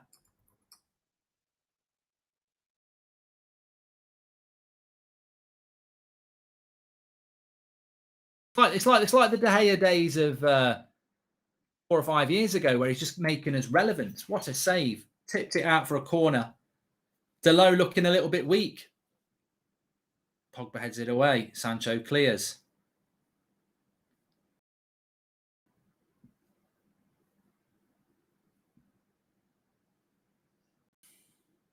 Look at that again. Overload. Where's Greenwood? See, one thing people don't realise about the overload is that that's the right winger. That's the right winger's job to track the runner of the left back. And I know we're at home, Mason, but you're going to have to. Lovely ball. What a ball. Villareal, lovely play. De Gea's there. Well, to be fair, Villareal have had the best chance of the game so far. Right, let's build from the back here. Let's see what's going to go on. Come on. Now, McTominay, pull into the gap. See, this is what I'm on about, McTominay. This is what's happening. You see the two strikers. McTominay's just allowing himself to be the sandwich between the two strikers. He's got to find the space. He's staying he's just going side to side. Look where McTominay is here. He's right next to the striker. You're the CDM, mate. You've got to dictate. Another long ball. Bruno lays it off. Pogba. Oh, good tackle. Lovely play by Capoue. Where are we? We've got to be careful, They're just playing through our midfield too easy. McTominay's causing problems. He's not defending and marking the right spaces and isn't showing for anyone watch where he is when they're in transition, says Fisticuffs. This team is not being coached. Clueless. What is Delo's position? Says Megan. And Mark, is there any truth to this Calvin Phillips signing for United? I don't think so. Andrew O'Brien says the problem is the players make runs individually, not as a group. This makes it easy for teams to isolate our individual players and means no passes available. This is why we need patterns of play. I haven't looked at McTominay and Pogba defensively, but I am looking at this a lot. And how many times have we had the ball already in the first 10 minutes going through across our back four? Like, I hate to say it, but Fred's done the role better based on this first 10 minutes from Scott. I don't think he's received a pass from our defenders once. They're actually ignoring him at the moment. He's just jogging from side to side. Now, if that's Matic, he's demanding ball off the back four.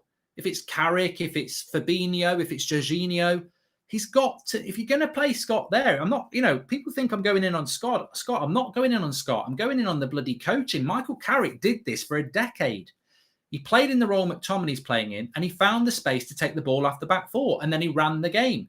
McTominay's got to be told to get the ball. Look again. Look where McTominay is. He's not offering himself up ever. He's just getting bypassed. Look here. Look at McTominay here. He's got to come and get that ball. Got to have this ball. Like there. That's right. That's good.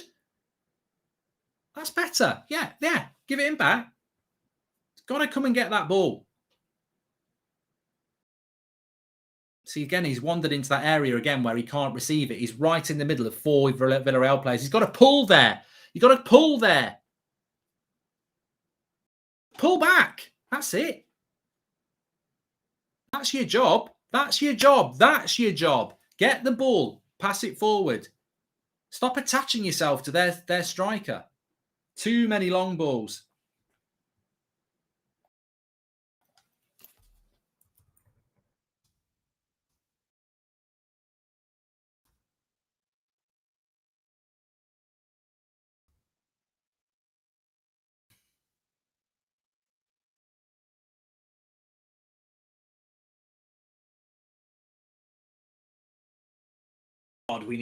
The thing is, we all said this in the summer. We desperately need a CDM, and I don't know why Ollie didn't bloody. It's all right, babe. It's all right spending £74 million on Jadon Sancho, but what's he done in the first 15 minutes? Nothing, because all we're doing is hitting long balls. He must be thinking, bloody hell, did I sign? I've signed from Dortmund for Manchester United. Can I check the contract? Does it say Stoke on the contract? I mean, like, what is Sancho supposed to do in a game like this? He's not getting the ball to his feet in the final third. They're hitting long ball after long ball after long ball. I mean, to be honest with you, this first 15 minutes is a tactical embarrassment because, look, we've got the better players. I still think we'll win the game, but there's only one team trying to pass out from the back, and it's certainly not us. Here we go. Ronaldo. They are struggling to pass out from the back. It's it, Bruno. Oh, he's gone for a pass. Pogba, nah, not strong enough.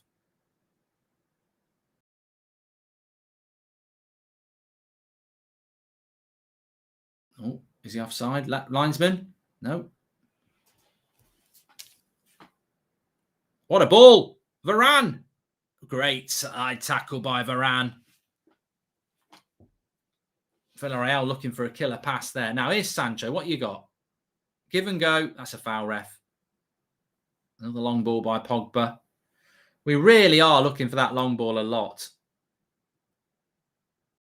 Bruno does well to keep it in. Now, McTominay drop. That's it. That's it. That's where he's got to grow into this game. Oh, no. Fucking go forward, mate.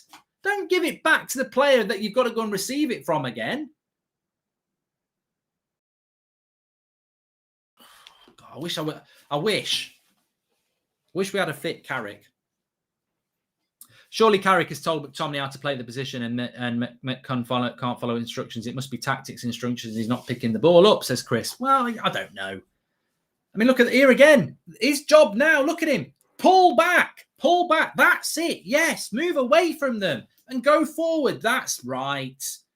That's what we need. Stop the long ball. Oh, he's gone again. You're going too far forward.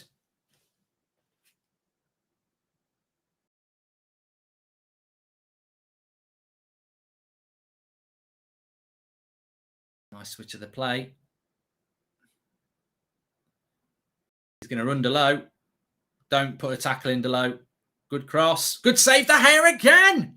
Oh, my life. De Gea again. This is crap. This is crap from United.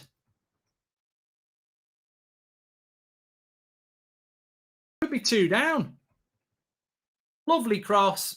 Great save by De Gea. I mean, it's one of those ones that's sort of straight at him, but it's still quick reactions to palm it over. Bloody hell. We're back in 2015. David De Gea, Player of the Year, making us relevant.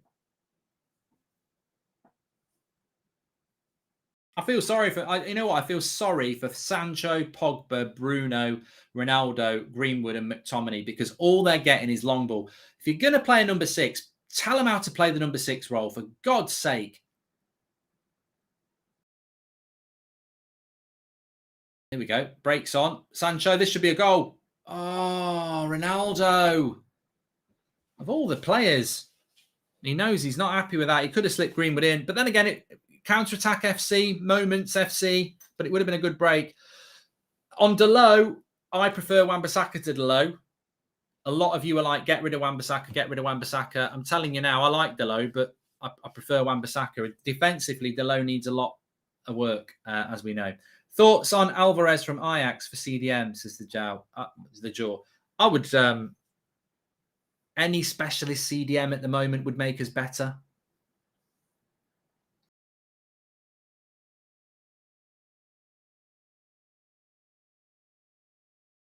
McTominay should be pulling here as well. What is he doing? I don't get why McTominay is constantly putting himself next to their 2 strikers. It's got to be a tactical thing because I don't understand it.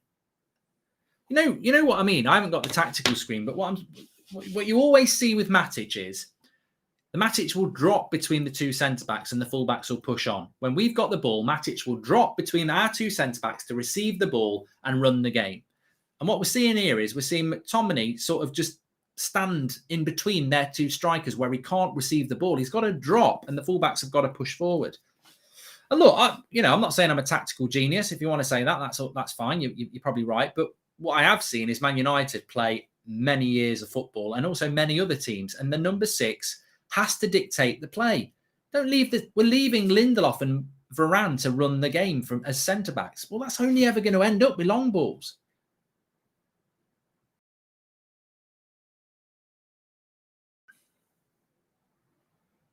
I mean, look at Capoue. Look at the job Capoue is doing for Villareal. That's probably the best contrast. He's coming and receiving the ball all the time. Look, he wants it. Give it to me. He's saying to give it to me. Then Torres has said, and he's moved, and they're moving. Look, contrast. Coming deep and receiving the ball.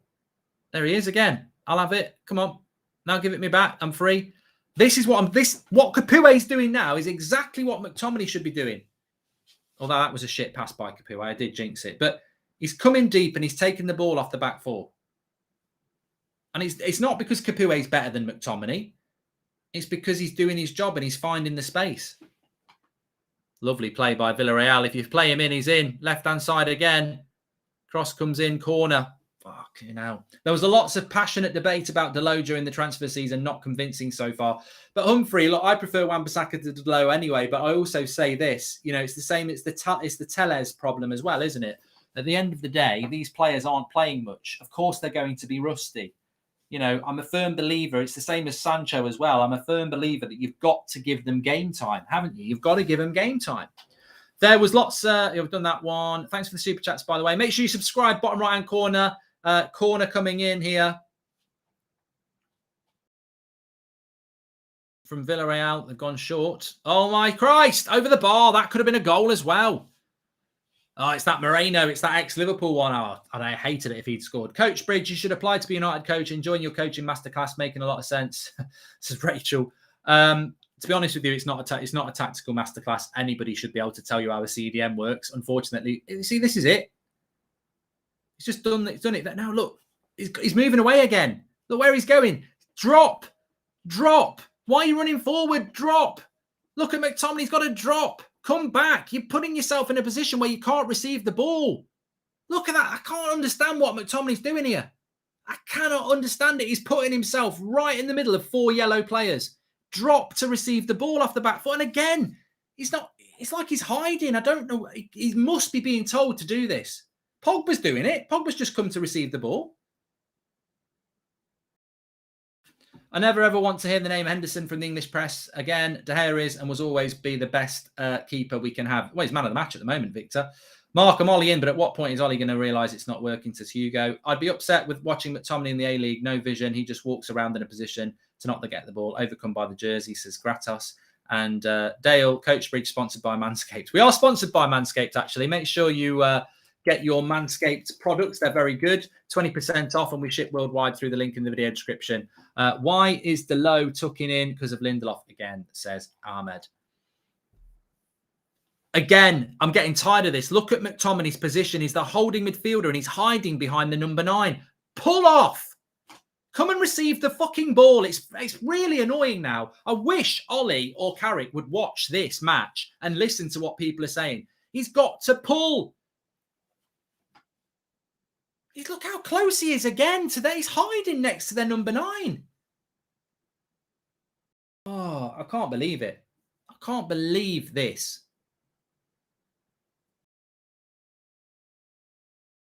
He may as well go and sit next to Ollie. He's just not. He's not doing anything. He's actually putting himself into areas where he can't actually get the ball. Now he's dropping. Yeah, go that way. Drop. Oh my God. He's now being marked by the ref. Drop and come and get the ball. A long ball again. I tell you, I'm going to shut up about it now because it's happening. It's happened for 25 minutes. I can't keep telling you the same thing. And now he's out of position. He just bypassed the midfield.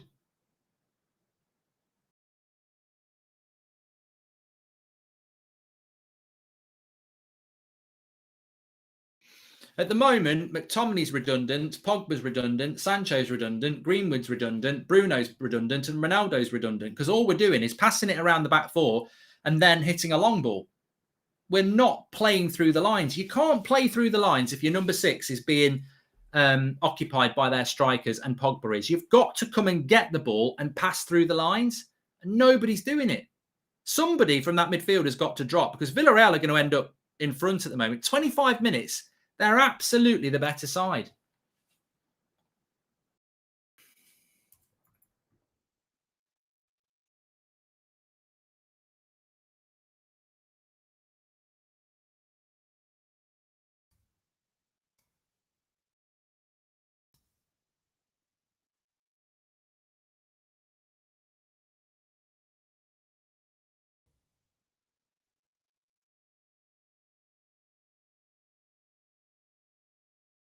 Thanks for the super chats. I can just imagine Mark on the touchline losing it at McTominay. Well, no, I'm not losing it at McTominay, Matt. But look at him again here. He's not coming to get the ball off the back four. He's just basically hiding.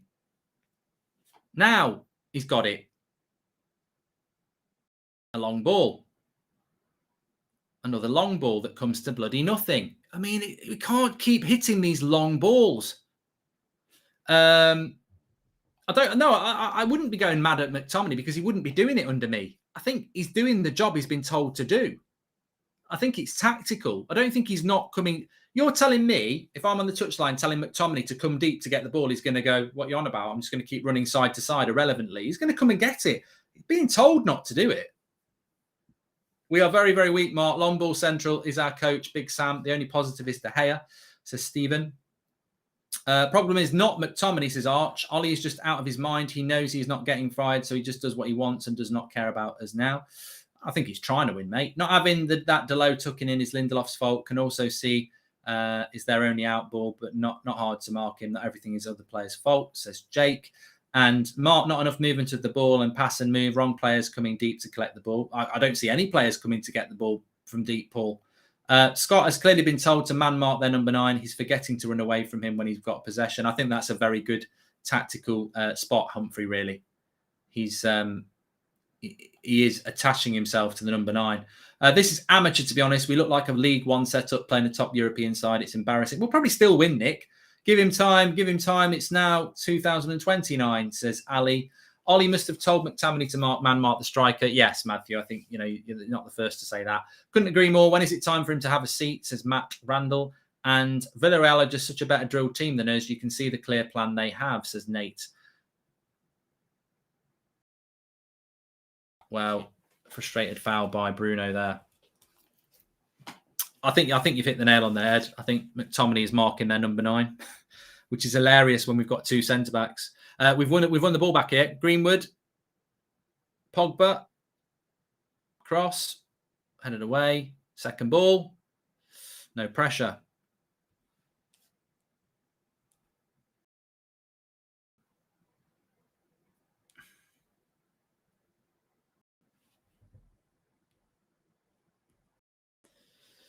$27 minutes gone. We've not had a big. Have we had a shot on target? Nope.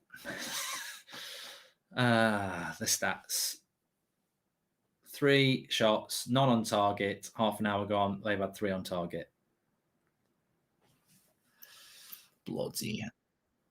Where is Ronaldo? Yes. Where is Ronaldo?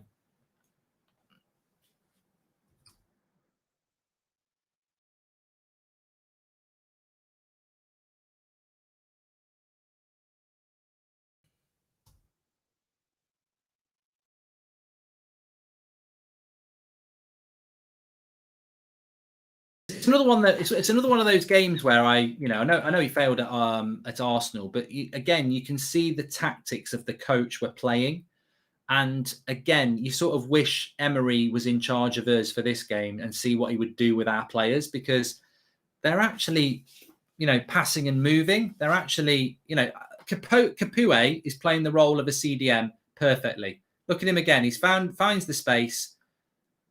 And he's moving around constantly. He's got the number 6 on his back, if you don't know who Capoue is, and he's playing the CDM role perfectly. McTominay's got 39 on, and he's not playing as a number 6. I don't know what he's been told to do, but he's not playing as a number 6. Paul Pogba's hardly in the game.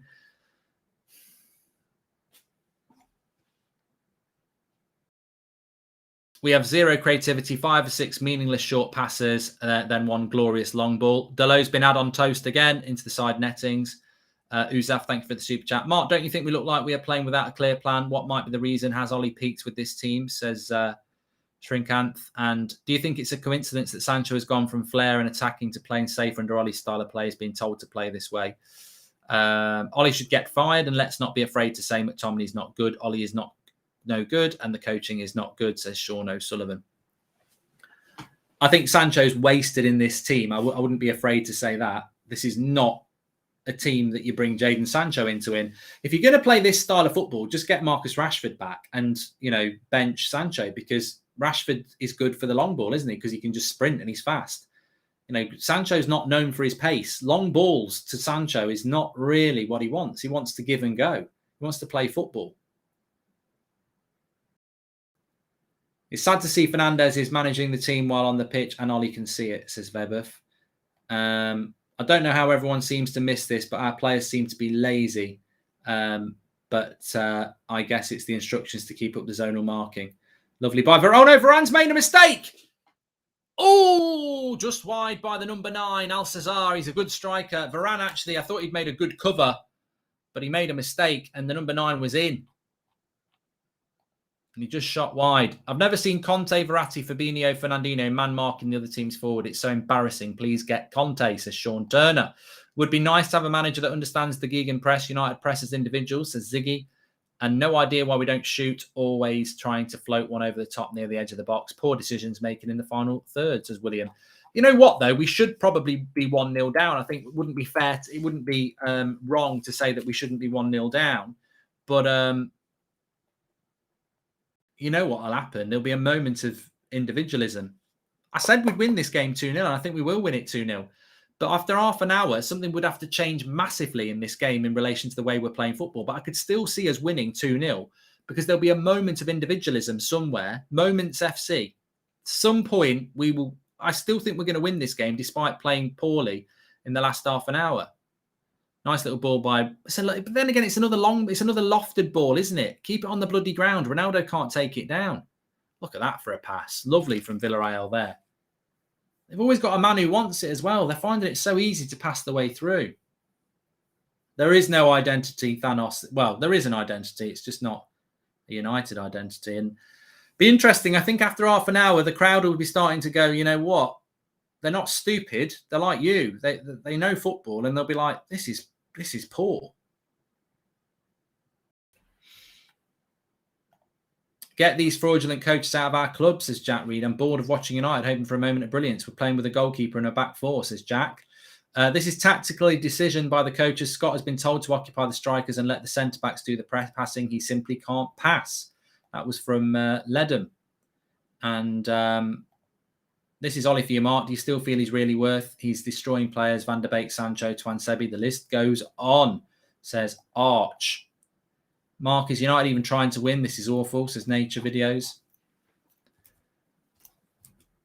It's tactically not great. We are losing this game. Ollie in-game tactics and non-existent. McTominay out of position, but at least he runs a lot, says Cardo. Energy, desire, and trust. Energy, desire, and trust. That's what it's all about. I'm not the CEO of British Gas. I'm Ole Gunnar Solskjaer. Almost feel ashamed of this performance. Feel for the people in the stadium, says Nitter. We haven't lost yet. We won't. I don't think we'll lose. Moments. Waiting for a moment. Lovely play by Sancho. Gets tackled. There's 4 very clinical finishes for you, and that's how Ollie will get away with it. Villareal will outplay for 90. That's why I bet on them, says Cujo.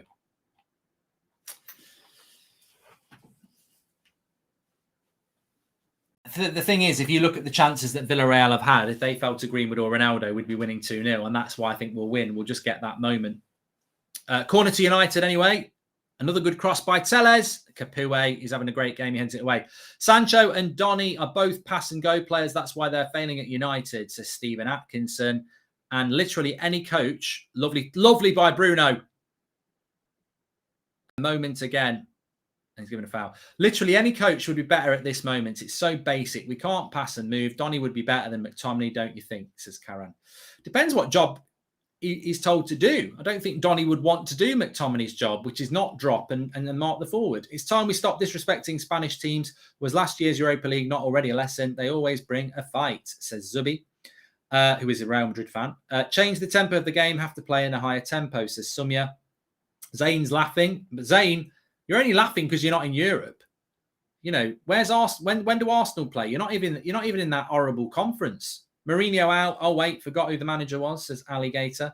Thanks everyone who's watching, by the way. Please subscribe. Bottom right hand corner, we're on the road to 147,000. So bottom right hand corner to subscribe. Good tackle by Bruno there, tracking back.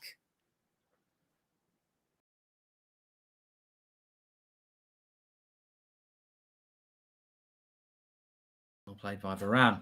If United lose, someone will blame De Gea for only making 15 saves, says Isaac. Well, United just seem to be doing a little bit more at the moment.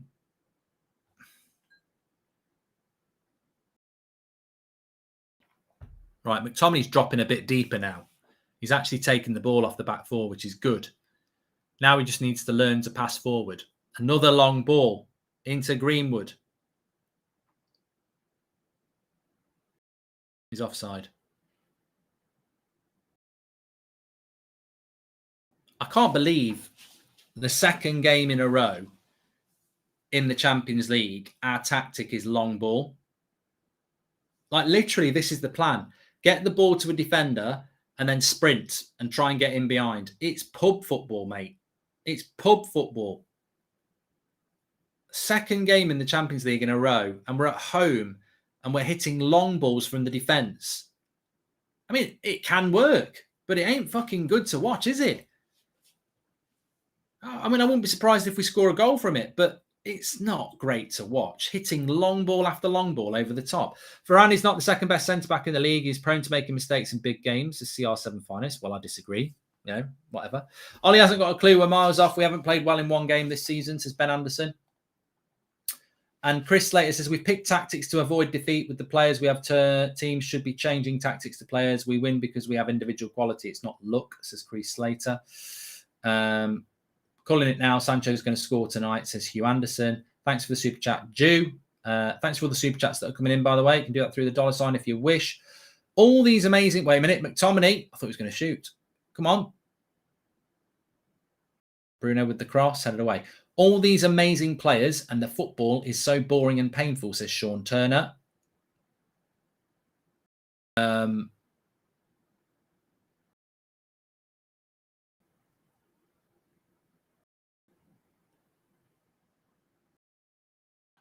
manager, the tactics of Sunday League, says Sean Turner. Haz says, hi, Mark, it's my birthday. Happy birthday, mate. Ronaldo in the box. It's on the right. Mark, I love Ollie for what he's done for the club in the past, but something is seriously wrong, says Ryan Taylor. If you win, nothing's wrong, mate. That's how it works. Pogba with a long shot straight at the keeper. You know, this is what I always say. I mean, how many times have we seen United do this? Scotty, I think Ollie was actually saying to him there, come here. And I don't know whether he means like keep coming deep to get the ball. I would hope Ollie has spotted it.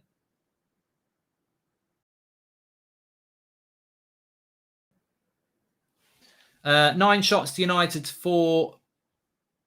3 on target to United, 0. Rival fans are in no way concerned about Ollie's staff or tactics, says Luke.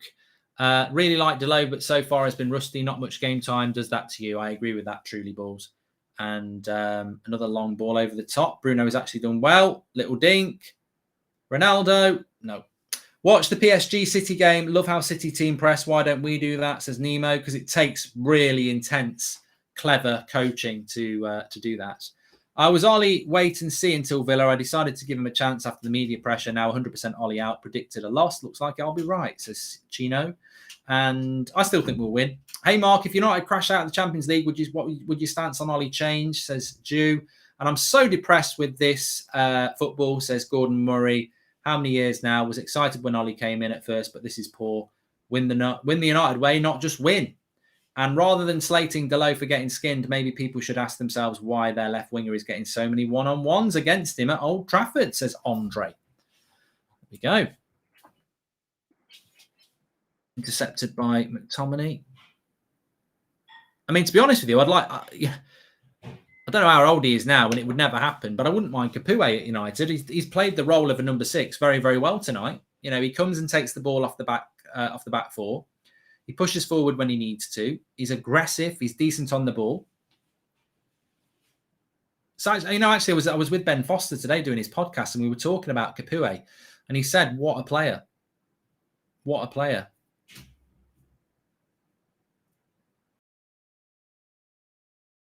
Because he was at Watford, wasn't he? And Spurs.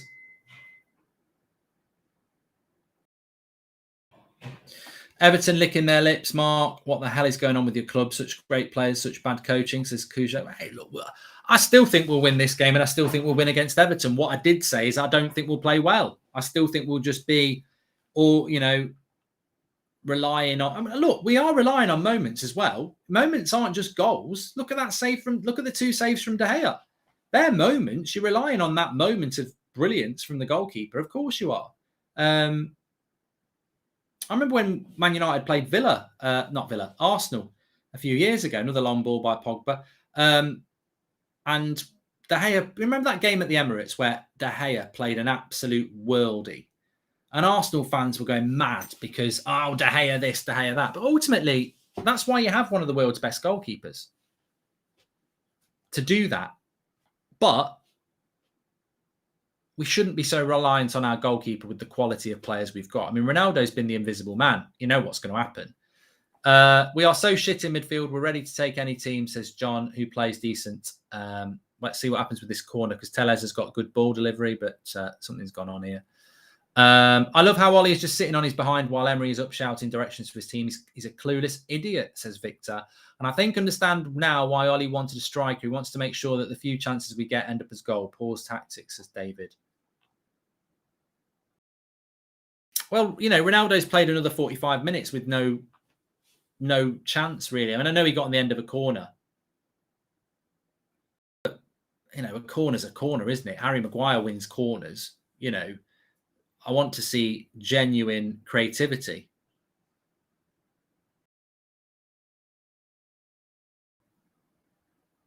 Here we go again. 2v1. How have we got ourselves into this position? Well, they've overrun it. How have we got ourselves into a position where Diego Dalot is in a 2v1? Seems Ollie plays to avoid defeat, not try to win, says the Connor D17.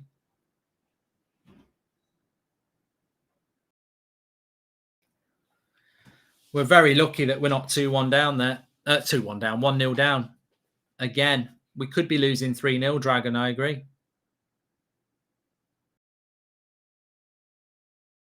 Ronaldo coming deep now just to keep his legs warm, I think. I can't just blame Ollie, I also blame the players, but hope we win, says Kim. We're going so, why we're hitting long balls? Because we can't pass through them. We're going side to side. It's all right. Check when you go up. Oh, nearly an own goal. Nearly an own goal. Another long ball. Marino for Villareal. Clips it and it just goes past the goalkeeper. It's that long ball again, though. It's all we got. All we got. How much time will you give Ollie? Have defended him to the ground, but no, there is no excuse. But we're not. You know what, Shane? Thanks for the super chat. But can I just remind people, we'll probably still win this game. And then what are you going to say? If he wins the game, he'll say, I've won. Of course, it matters how you play. But if he wins the game, he'll go, well, I've won. Another long ball. I'll tell you what, whether we win or lose this game, I will still say at the end of the game that the tactics have been absolutely diabolical. Look, second half, we might come out and plaster them off the park, but to play like that for 45 minutes at Old Trafford, it's in a Champions League game, hitting long ball after long ball, it's poor.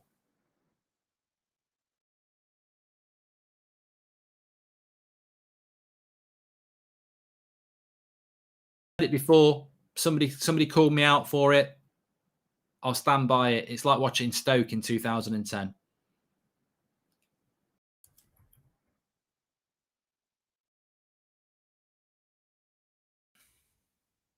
Torres coming out from the back.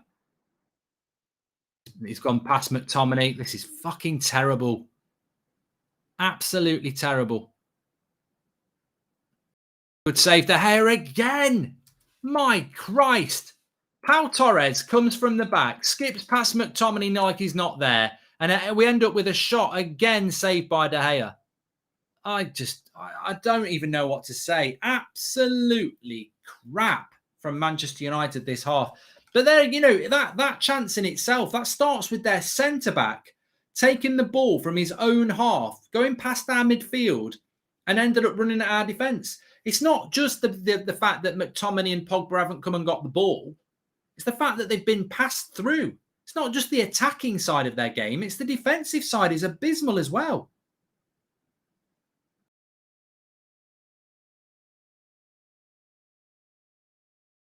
Here we go. Break, Sancho.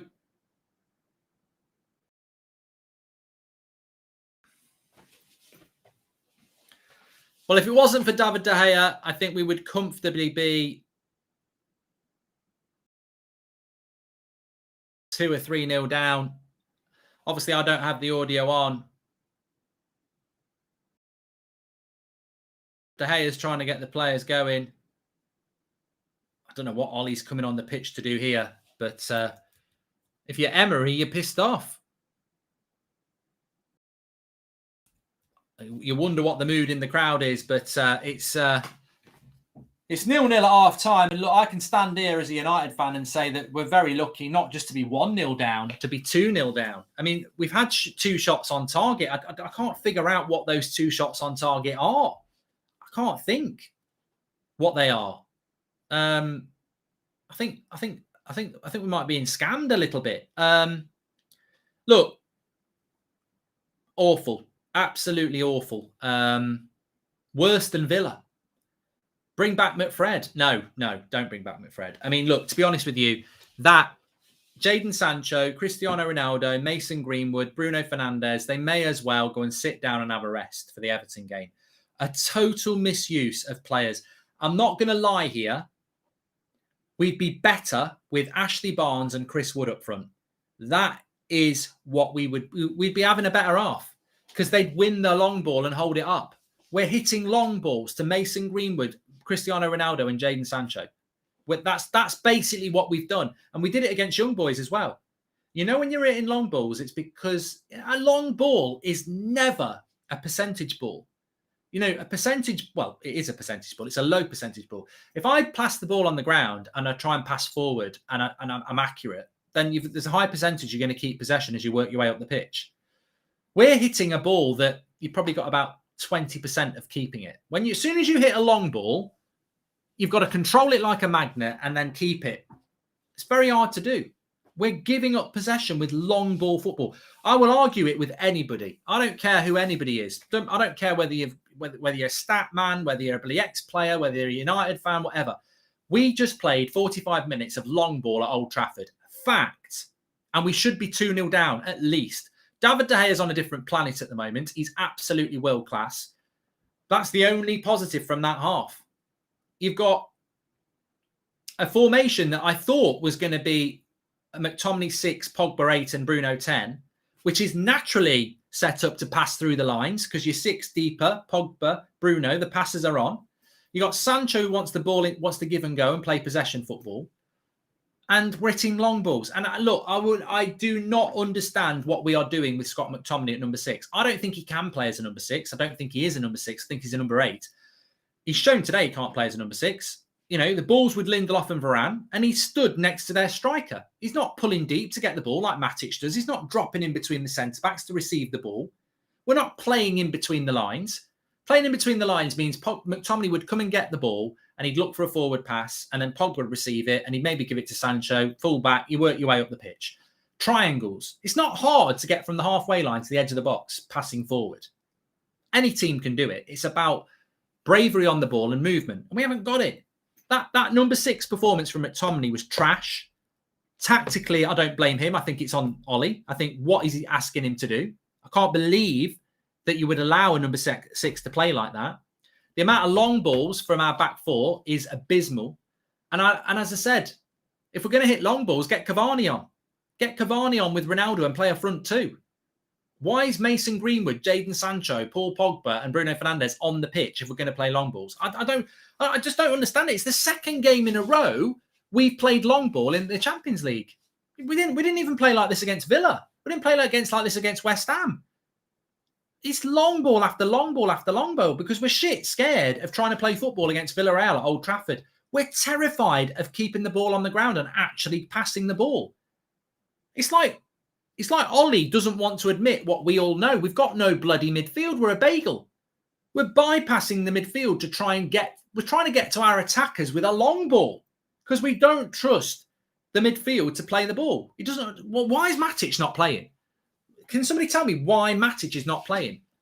The 3 best times we played football under Ollie was the first 3 months with Matic, Herrera and Pogba. About 18 months ago before COVID with Matic and Fred. And then after COVID, at the end of the season before last, where we finished 3rd, and he played Matic, Pogba and Bruno.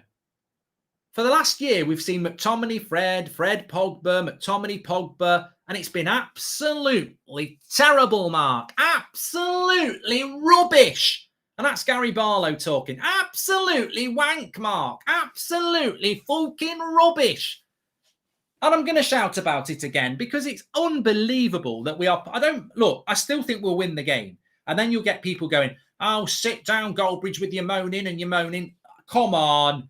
Get the Maxwell House out and have a big sniff. Smell the coffee and wake up. Because if we win this game, we're winning it like Gary Neville said. We're winning it like you lot said for weeks and weeks and weeks. Moments. If we win this game, even if we go and win 3-0 in the second half, we've won this game on moments. And David De Gea has already made us relevant in this game. If you don't have a world-class goalkeeper, we're at least 1-0 down. So anything we get from this game now is basically because of David De Gea. But I can't believe how poor we're playing. I cannot believe at this level. And you know what? The scariest thing of all is that we've got owners who haven't got a bloody clue. Ed Woodward doesn't know anything about football. He'll be like, oh, go on, Ronaldo. Hopefully he will get a chance in a minute. Go on, Ronnie. We're just waiting for that chance. He won't have a clue that we've been absolutely embarrassed in front of the world. Not watching any more of this boring football, says Luke Jones. I've got a date at a cracking owl sanctuary. Alexander, there's no one more than we need who wants Ollie to see, but this is awful football. What are the odds he puts Fred on second half, says Chris.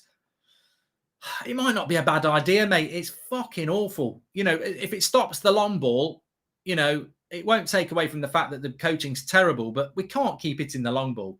All this attacking talent, we play hoofball. Clueless manager, there is no defending him anymore. Honestly, it's a long goodbye. No desire to watch, says Aram. Ollie admitted he doesn't run practice, and we see he can't manage a game. What can he do, says Zhao. Can see him taking off Greenwood, Sancho for a McFred reunion, says Jay. De Gea is a shoe-in for man of the match already. Without him, it's already game over. You know the scary thing, Michael, and you lot might know this, but I think we've had... How many games have we had this season? Is it 6 in the league and... 7 in the league. No, it's 6 in the league, isn't it? 6 in the league, a couple of Champions League games. I think De Gea is already going for like 40% of our man of the matches. That says a lot. You know, when De Gea was winning Player of the Year all those years, it was because we were shit. Again, De Gea is starting to be man of the match a lot again. It's a big sign. Look at how well Villareal are moving the ball on the ground, passing through the line, and we are playing these fancy passes. Matic would be perfect, says Michael. You know what? I said it in the first half. Capoue is playing the role of a number 6 perfectly. Brick Leader, thanks for becoming a member. Can he see... we've done that one. Okay. Look at how well you've done that one. Matic, Pogba all the way, says Ryan Tabor. I don't know why Matic is not playing. We have an abundance of quality players in that squad, but our patterns of player non-existence, that's down to the manager, says Vincent. We should have played the Phil Jones, says Eduardo. Although De Gea has been world-class, the best player for United has been the Villareal players missing all their chances, says Cass. And what is going on? Somebody give Ollie a pat on the head and sell Fred and McTominay so that Ollie can't choose them, says United Voice. Threefold path. Lucky they do not have Chukwueze or Marino available, or it could be rough, says Threefold path. And Sancho is overhyped for 74 million, constantly giving the ball away. He's playing in the shit system, Jermaine. This is not long ball football. You don't buy Jadon Sancho for that. You should have got Chris Wood. If we had Matic as our sick, I think this would be a completely different game. Connor, 100%. I said it before the game. I would have picked Matic, and I think Matic would have made the game different as well. Delo isn't ready. Delo's rusty, Sultan. I don't even blame Delo. They're rusty players. Tellez is rusty. Porik, thank you very much for becoming a member. And also McTominay being turned by a centre-back like an 8-year-old. Says yes. I mean, did you see Pau Torres just skip past Scott McTominay? I mean... I'm not saying Pogba's having a good game in the midfield either, but McTominay is, you know, is he still injured? I don't know, because he's not having a good game. Off the ball movement from midfield is awful, too stagnant. Someone needs to show, and then someone else can run into the vacated space, as Logan. And this is one of the worst games I've seen from United, the 45 years I've followed United, says Per-Erik Klassen. Matic for McTominay has to happen.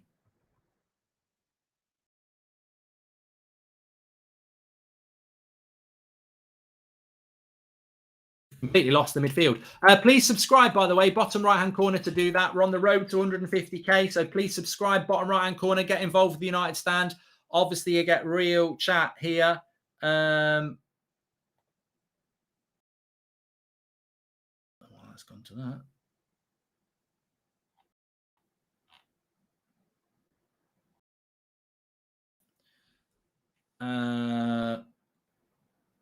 Subs at half-time. Goldie, who says Grantos. Matic. Definitely Matic for me. Definitely Matic. I don't think he will do it, but I'd take McTominay off. 45-minute masterclass on avoiding the ball. Super Scott, says David Mills. Is it just me, or is there a feeling that he's losing the players, says Sean Collins? Ollie needs to see we can't win games with Scotty or Fred as our six. We need someone like Declan Rice to run that midfield, says Josh. I wish he'd seen it in the summer, Josh. I agree the owners don't got a clue, but isn't it Ollie's responsibility to make sure the players are ready? If he can't get them to play their best, what does that say about him? Says Victor. And I don't think any player changes this game. It has to be on Ollie. Give him any team, he still plays this way. He has Ronaldo and Varane and no change. You know what, Caleb?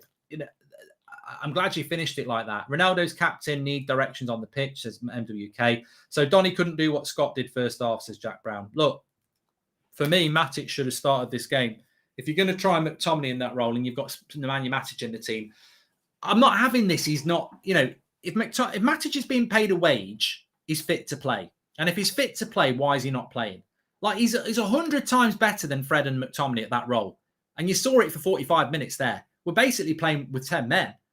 We need a number 6, and Matic should be playing there. But going back to that previous point, what a great point it is. You've got Cristiano Ronaldo, one of the best players in the world. He must be fuming inside. He must know how shit we're playing.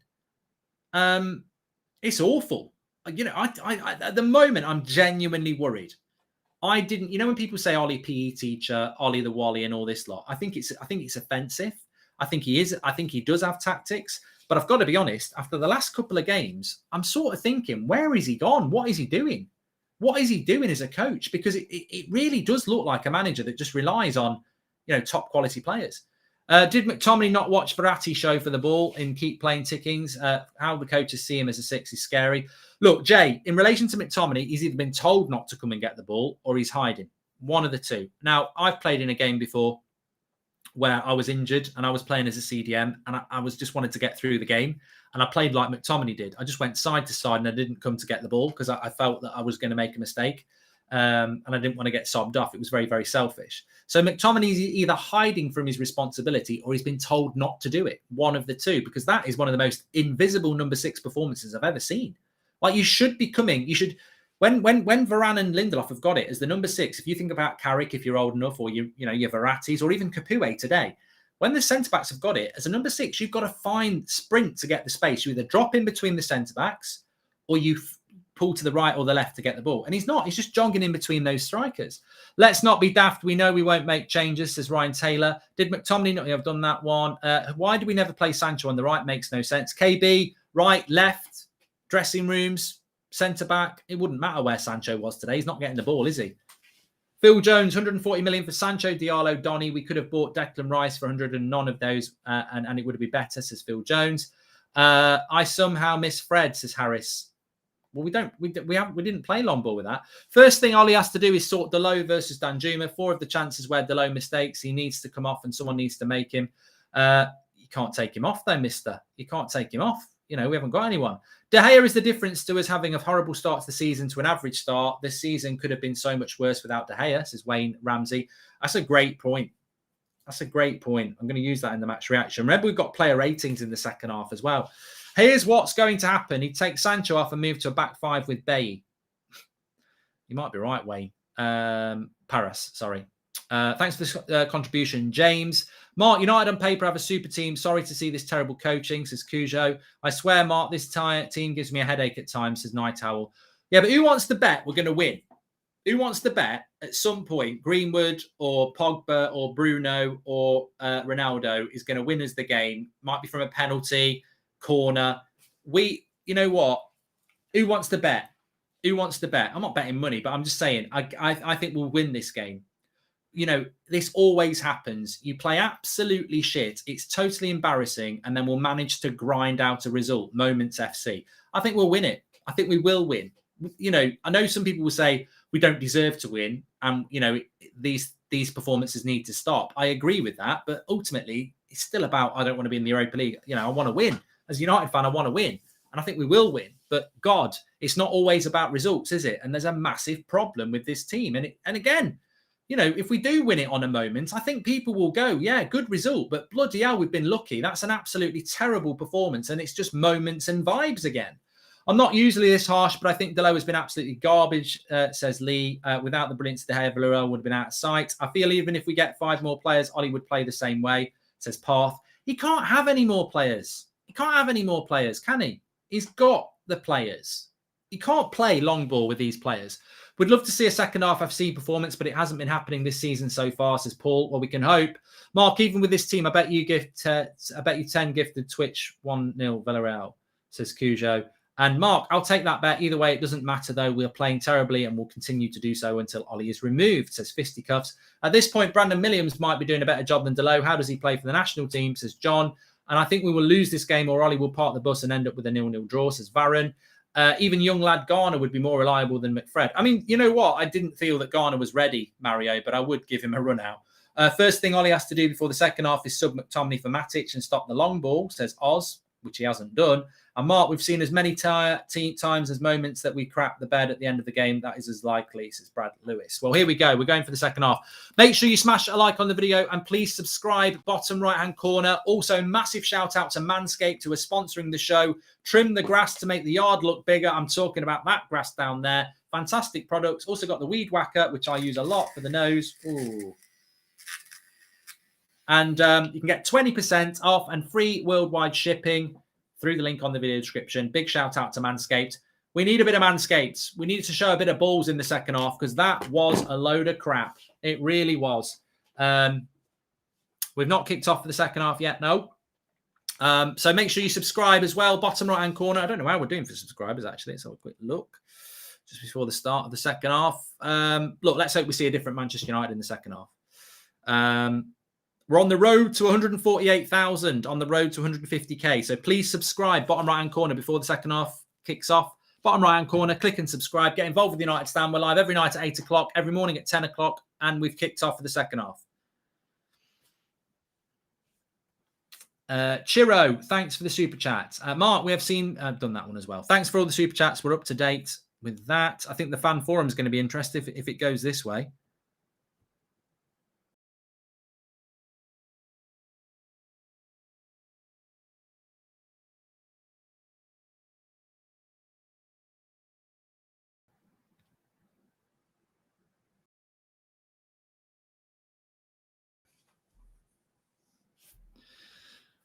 Oh, okay.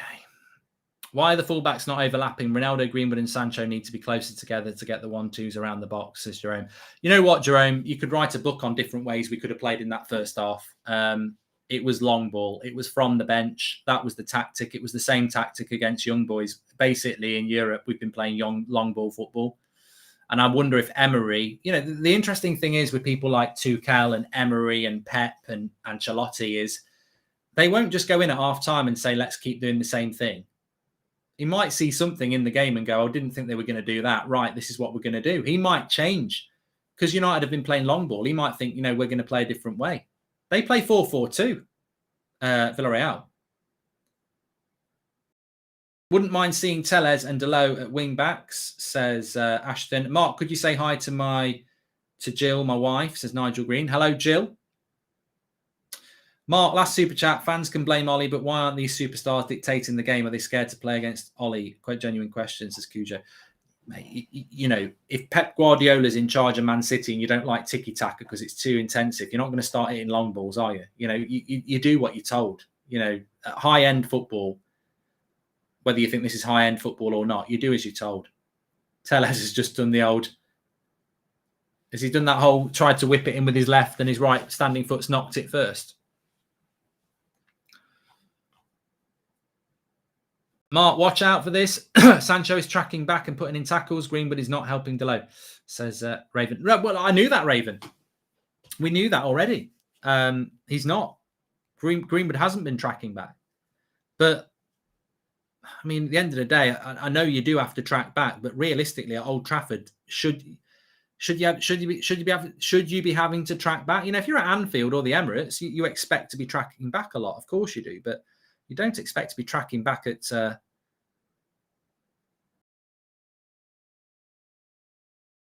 Old Trafford. Oh, McTominay's just gone down. Don't know what's wrong with him.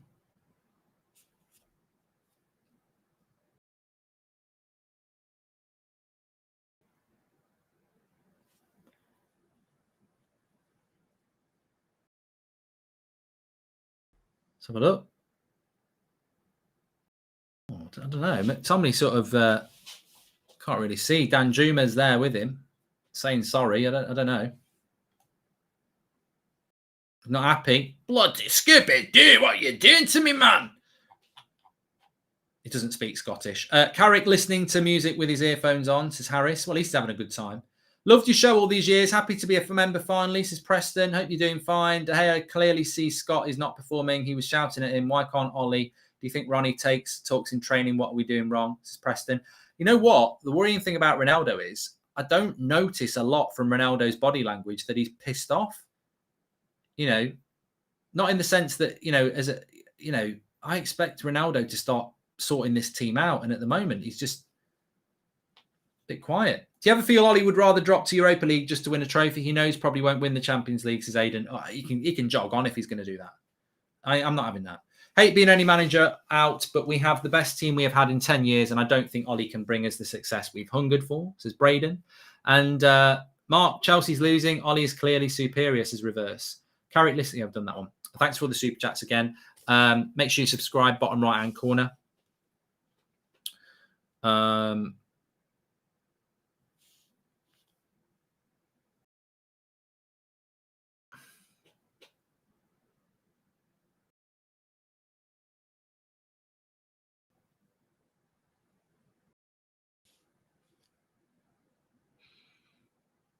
Villareal with the ball at the moment.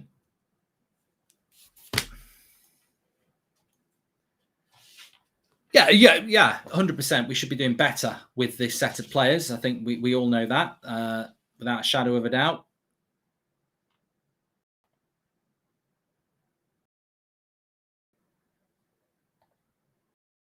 I mean, there's only, to be honest, there's one team trying to play a bit of football.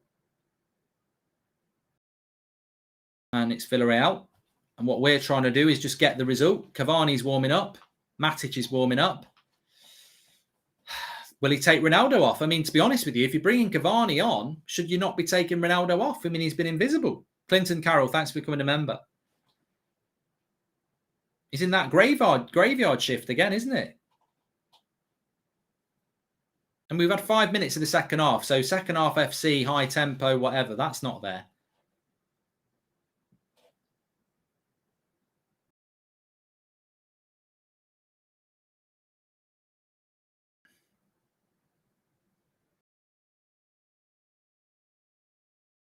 Like a foul by Delo, but it might be an opportunity for United here. Ronaldo gets it wide to Greenwood.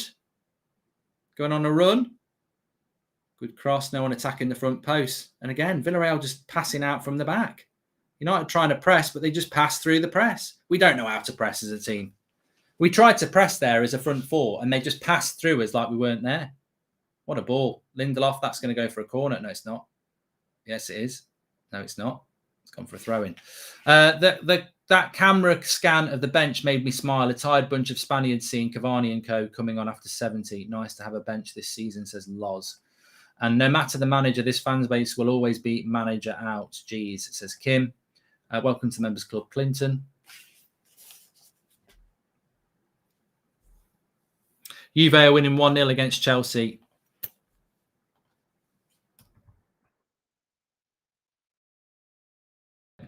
Who's that for? Oh, that's for everybody. Yeah. So this is a heat map of Manchester United's key areas in this game. And as you can see, not a lot going on in the attacking areas.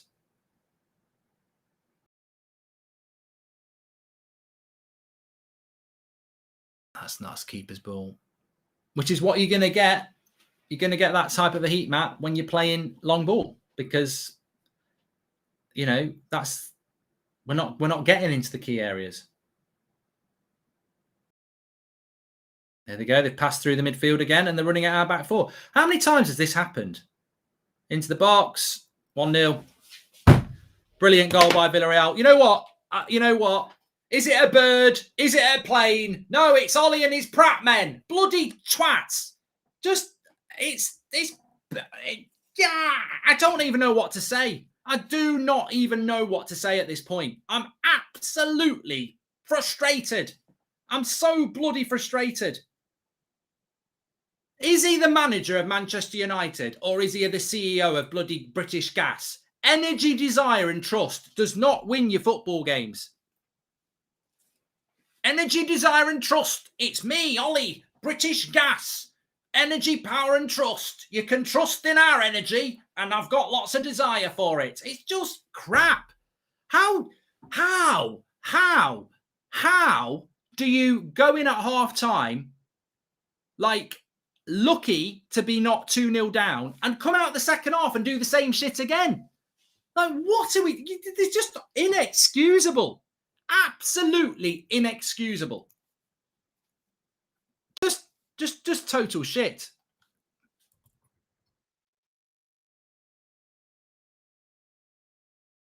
I mean, it really is. It really is abysmal. I hoped deep down that we would get a moment and win 1-0. That's what I was hoping for. But, and we might still get back into it, but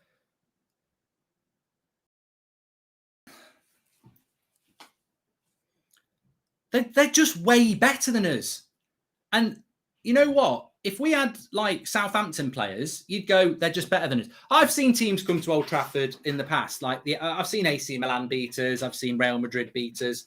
You know, I've seen good. I'm not talking about just necessarily at Old Trafford as well. I remember that, you know, the Wembley final against Barcelona 10 years ago. They were just better than us. You're going to lose games against teams that are better than you. But explain to me how we're losing this game when we have got 8 players on paper better than them. Like, you know, we've got Rafael Varane, David De Gea, Bruno Fernandes, Paul Pogba, Jadon Sancho, Cristiano Ronaldo. You know, we've got lots and lots of players better than theirs, and we're playing like this. I'm absolutely so fed up of this. This is ridiculous. I never thought this could happen. I didn't think after that Villa result. You know, I'm still lost on that moment of, you know, we're going to fight back and bounce back. You know, I'm still lost on that. You know, and you know what? If we come back and win this game now, I'll be even more pissed off. Why does it take us to go behind to start playing football? Now, we're not hitting long balls anymore. Well, no, we don't want to hit long balls anymore. We're going to start playing football now. Look, you know, here we are. Look, we're on the edge of the box. Oh, Bruno with the shot. You see, we go 1-0 down, and surprise, surprise, we start playing football. So frustrating.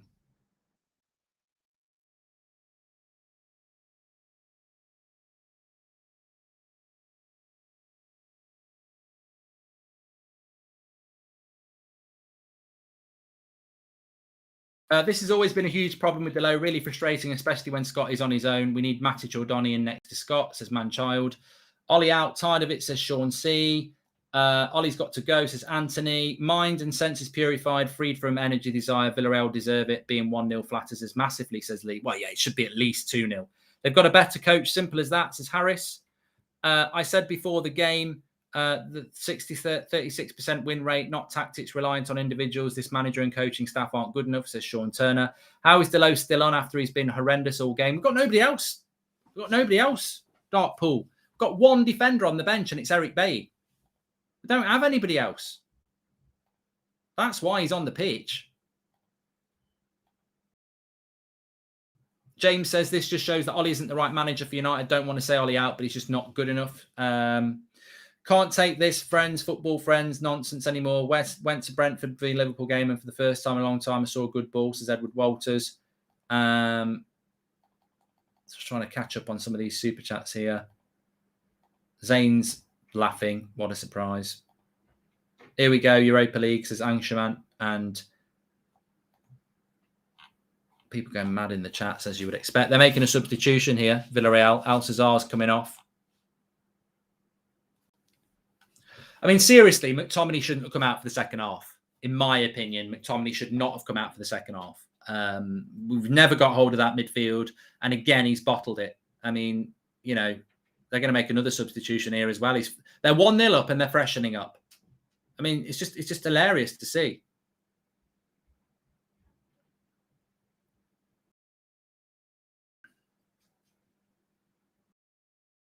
Good play by Greenwood. Oh, he's giving a foul. You all right?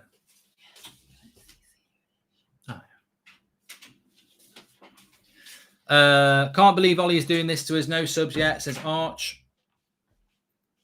And not making a sub before the 60th minute. The United way, it's a ticker. And after we lose, we'll see another Instagram post saying we'll bounce back, says It's Happy.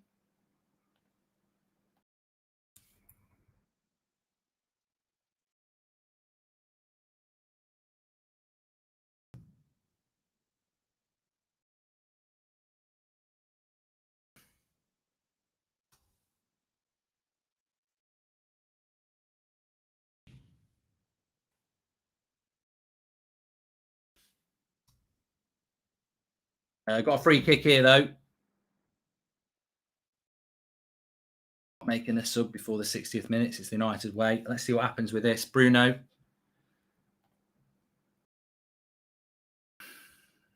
All the big men are up. What a goal by Tellez! Oh, my God.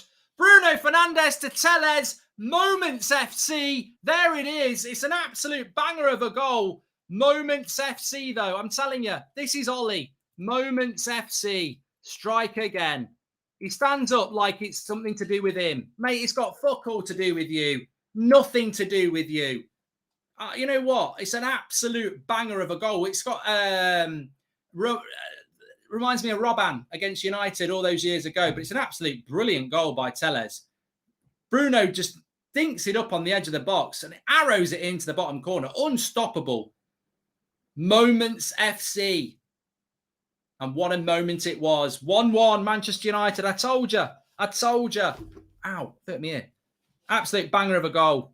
Absolute banger of a goal. And it gets the crowd going on a night where, to be honest with you, we just do not deserve anything tonight. But we'll probably go and win it now. We can go and win it now. Why can't we win a game, says GJ. Plenty of time. Why hasn't Ollie even changed the way we're playing, though, says James. Arsenal get top four. Sorry, United, Chelsea overrated. It's a second City Saint. And Eric Ramsey for manager, says Lachlan. 1-1. Tellez with an absolute wand of a left foot finish. And oh my God. What's happening here? Sancho was nearly in. He fell over. Get in, says Butterpants. We don't deserve it, but I'll take it.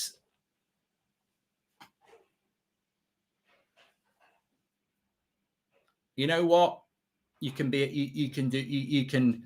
go far in tournaments and you can finish high in the league being a team that relies on moments. You know, world-class goalkeeper and a world-class finish has kept us in this game. It's as simple as that. Moments. That's not good football that scored us that goal. That's just something off a training ground between two technical moment players. You know, for Bruno to deliver it and then Tellez to hit it like that, it's just an absolute cracker of a goal. Emery's not happy. He's not having a good evening. We do have to go 1-0 down to start playing. That's a good ball by McTominay there. You know, he's took the ball, he's passed it forward. Yeah, it's amazing. It's absolutely amazing. We go 1-0 down and we start passing through the lines. You know, it's It's just unbelievable. I've got to take a note of that. 1 down, react. I'm going to talk about that in the match reaction. How do we go 1-0 down and then start playing football? From Madrid, hi Mark, first time sending the chat. The key principle belief of Zidane that he always reiterates is control the midfield and control the game. Sounds like my sort of coach, Ilyas. We need to win this game, but I hope everyone doesn't forget the abject crap. I'm still not confident we're out of the woods here at all, says Brad Lewis. And I can't be happy about this. Why are we playing so bad, says George Murray. We seem to have the momentum now, though. Reverse Cloud says, I love Ollie and everything he's done for the club, but we look like we need a reset, new ideas and all. I really hoped Ollie could be the man, but something has gone terribly wrong, just individual FC now, says Reverse Clouds. Look, whether we win this game or not, for an hour of this game, we've been absolutely terrible. Teles goal apart, it's been really bad, and I think everybody knows that. But, we do need to win the game. I do not want to be playing Thursday night football in the spring. Matic for Scott, please, Ollie. No, somebody needs to take hold of this midfield, says Matthew Allen. 130 million spent and still no better. Come on, Ollie, pull the finger out, says Ashley. Mark, the reason we came back a lot is because the players get desperate and start to force things, forgoing Ollie's tactics, says Fisticuffs. And, we've got 25 minutes. I think Villareal have made 2 subs, haven't they?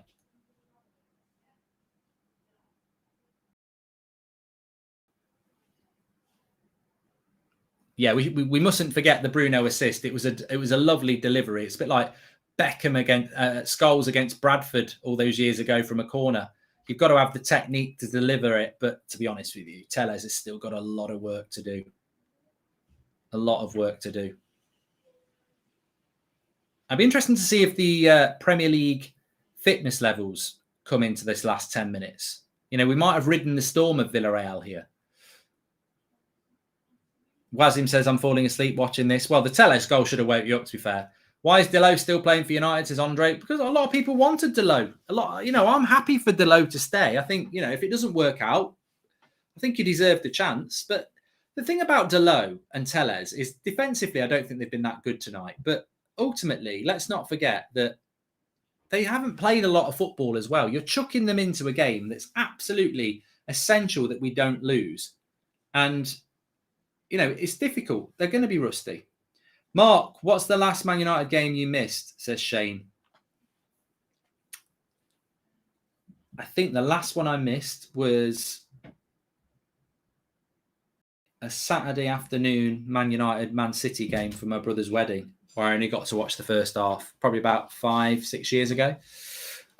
We seem to be moving the ball faster now and we're creating chances. Moving the ball faster should not be a sign of desperation, says Mr. Owelo. I agree. And Mario says he's still officially Ollie out. That press conference in these games, not having it, he can leave in December with Carricky, Masony and all those prats. Oh, Mario, I don't know about Mason. Thanks for the super chats, by the way. Every single Villareal threat has come from Delo. Every one. I wonder how this could have been with Aaron Wan-Bissaka in the mix. They've been much better than us, says Man-Child. And I reckon the players go 1-0 down, say bugger this and just go against Ollie's tactics and stop playing like a bunch of tranquilised mattresses. As a Mark, if you were United manager, what would you be starting 11? Love the channel. Keep up the good work, says Ryan Burke. I'd play Matic in this game. I would have played Matic. Yeah. I can't believe he hasn't made a substitution again. I'm starting to think Fred and McTominay are not that bad as players. Coaching so bad it makes players worse, says Cardo. Please subscribe, by the way. Bottom right-hand corner, we're on the road to 150,000. Thanks, everyone, for tuning in. We will have the player ratings coming up soon, which we'll go through on the match reaction. Lots to talk about in the match reaction, but at the moment, we don't know what the match reaction is going to be. Is it going to be a draw? Is it going to be a win? I still think we'll win. Remember, Levin did say 2-1. He said 2-0, but then he thought, the defence is a bit dodgy, 2-1. I think United have got the momentum here in the last 25 minutes.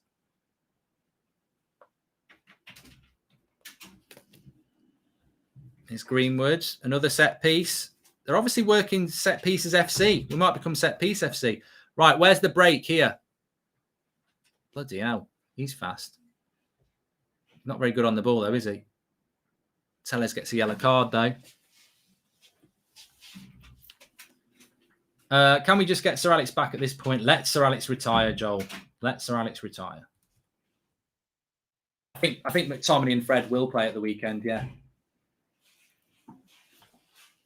You know, since Donny van der Beek got man of the match, how many minutes has he played in the next 2 games? Top answer, 0. And Matic was good in that game as well.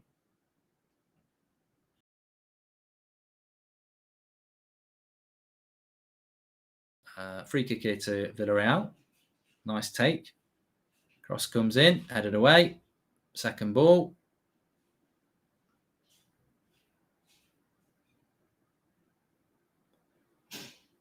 There's another yellow card for a Villareal player.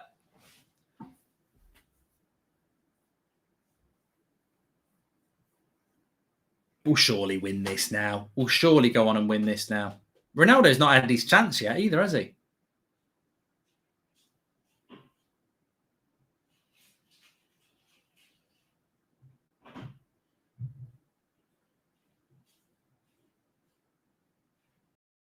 I think Villareal will get tired.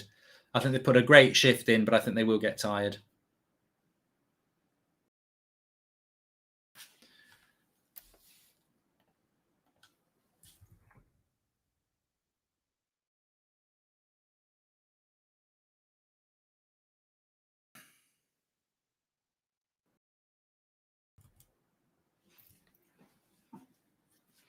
Don't buy any more players until Ollie learns to make subs and use his squad, says John. And since we have gave a long contract to Ollie, doesn't that mean we have to buy Ollie out of manager, says Logic? Yeah. Love how we though Ronaldo was the answer, but no, says Scottish Gamers. It feels like we're on a run by a bunch of corrupt government officials, absolutely incompetent, says Rohit. We you know what? We're getting a lot more of the ball now. So, oh, that could have been a bit late. We're getting a lot more of the ball now. So I think that if he makes the subs, we might actually end up winning this game because Villareal aren't really doing anything anymore. They've sort of become counter-attack FC. Welcome to the Members Club, Wilbo. Thanks for subscribing, everybody. At least we've got a bit of excitement in the last 20 minutes.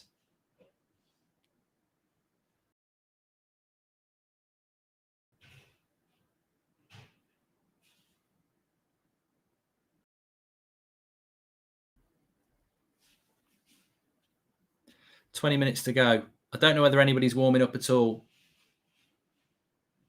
I love you know what? I've been very impressed with the way a team's come to Manchester United and played football. We're 200 subscribers away from 148,000. Please subscribe, bottom right-hand corner if you haven't. We will be live straight after the game with the match reaction, and we'll be doing the player ratings, which I will open up on the website very soon. You can mark every player out of 10, 6 being the average, put a star next to your man of the match.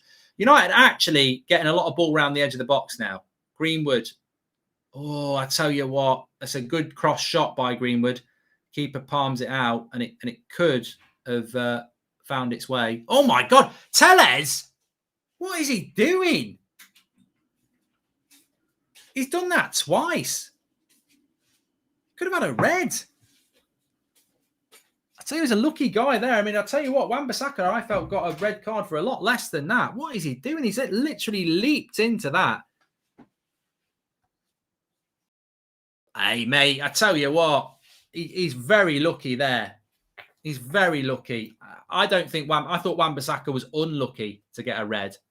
I think Tellez is really, he's off the ground. I think he could have got a bloody red in the Prem for that.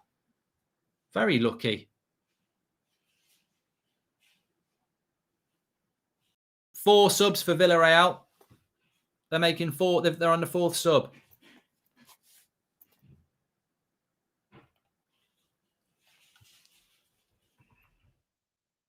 I didn't know you could make 4 subs.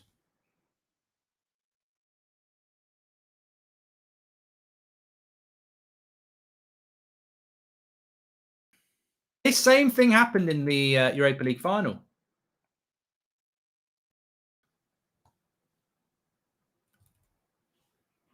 Same thing happened in the Europa League final. He's not learning, is he? He's not learning. No, fifth sub. They've made 5 subs. I mean, you know, they say the definition of insanity is to keep doing the same thing again and again. He did this in the final. He didn't make any subs in 90 minutes, and they made 4 or 5. He ain't, mate. Look, you know what? The bottom line, let's hope we can just keep winning games, I suppose, because he ain't learning, is he? He's just not learning as a coach. He's not developing. He's not changing anything. It's just the same old approach. Moments FC. We're 1-1 in this game. And if we go and win it, fantastic. But we're 1-1 in this game because of 2 things. An absolutely worldy from Tellez and David De Gea. Completely outclassed on a day where we should be absolutely revved up to go. Ominous, says the LMH. And Cavani's coming on. Mark, Delo and Tellez make good wing backs. Maybe we could have gone with a back 3 today, says Ashik. I think the amount of long balls we've hit, Ashik, we probably should have gone long. Probably should have gone with a 5-3-2.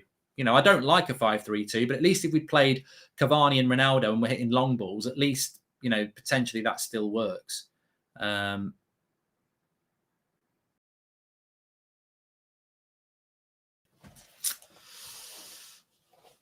This is a repeat of the Europa final. Ollie refusing to make subs after equalising. So Matic is going to come on for 15 minutes. Matic and Cavani. Maybe no one told Ollie you can make subs. Just watch the other team coaches, Ollie, says Brian Spence. What? Kaneki. What are these yellow things? What are these yellow things? Are they cones, Ollie? No, they've got people in. They're coming on the pitch and other ones are coming off. Let me have a look. Subs. That's what they are. Quick, Matici, come on. Mark, Delo and Tellez make good. We've done that one. Thank you. Is an alternative universe Pep signed for us? Sancho comes off instead of City and we have multiple Premier League titles, says Rohit. Maybe no one told Ollie. Okay, we've done that as well. Do you reckon Ollie will last much longer? I think I keep Pogba off as well. Oh, my God.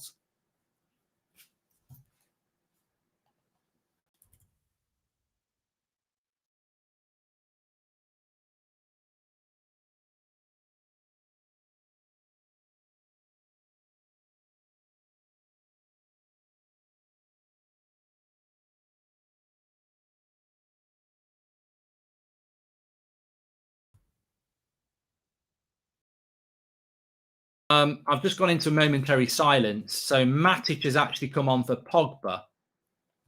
And Sancho has come off for Cavani.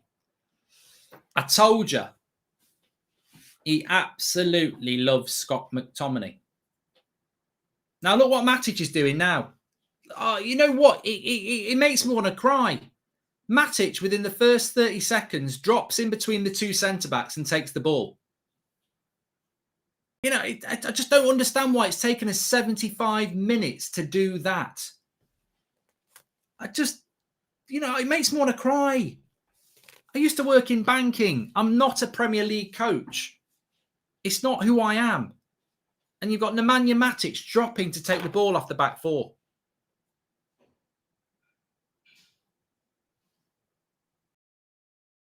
I just don't want to. I just don't know. I don't know why Pogba's come off. You know, you want to try and win the game and you take Paul Pogba off. Basically, I think he's trying to not lose the game whilst relying on a moment of individualism. Matic gives him defensive cover with McTominay. Cavani might just get him a goal. That's basically what it is. Defensive. Yeah. We're playing for the draw, says Faisal. And I think Scott gave Ollie a wristy before. Oh, my God. Reverse clouds. You can't say that. You can't say that. Right. What do I want? I was going to check the other scores in the Champions League. So Benfica are beating Barcelona 2-0. Bayern Munich are beating Kiev 4-0. Man United 1-1. Salzburg are beating Lille 2-1. Wolfsburg are beating Sevilla 1-0. And Juventus are beating Chelsea, which is actually quite a surprise. Premier League not having a great, apart from Porto yesterday for Liverpool, Premier League not having a great time of it. But I'm going to drop you the link in the video description for the player ratings. You can mark every player out of 10, 6 being the average. McTominay might get booked here.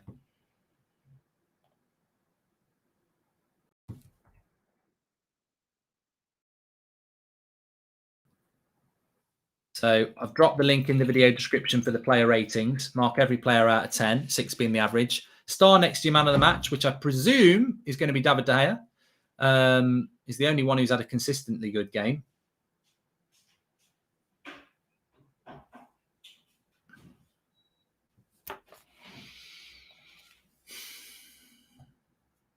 $13 minutes to go. I feel, I don't know about you, I feel United will win this. I mean, we've done nothing to deserve to win it. But is Cavani? Oh, Cavani should have just let that run.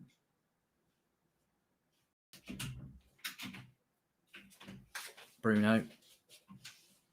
Because I don't feel across 80 minutes we've actually created the chance. You know, Old Trafford, we're going to create the chance. And I think we'll take it. But, you know, the goal we scored was just world class. So where's the chance? You know what I mean? I feel we'll make the chance and win the game. Now, whether it's deserved or not, I don't really care. I'm not here for that, but I don't think we've created the chance yet. Nice little ball there. Lindelof will deal with that. Varane will deal with that.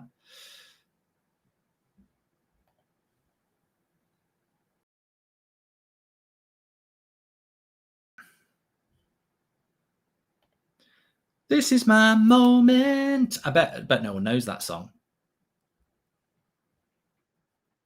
Yeah, Draughty knows it. It's Ollie's favourite song. Here we go. Cross comes in. Oh, God. Cavani on the back post. I think he saw it late.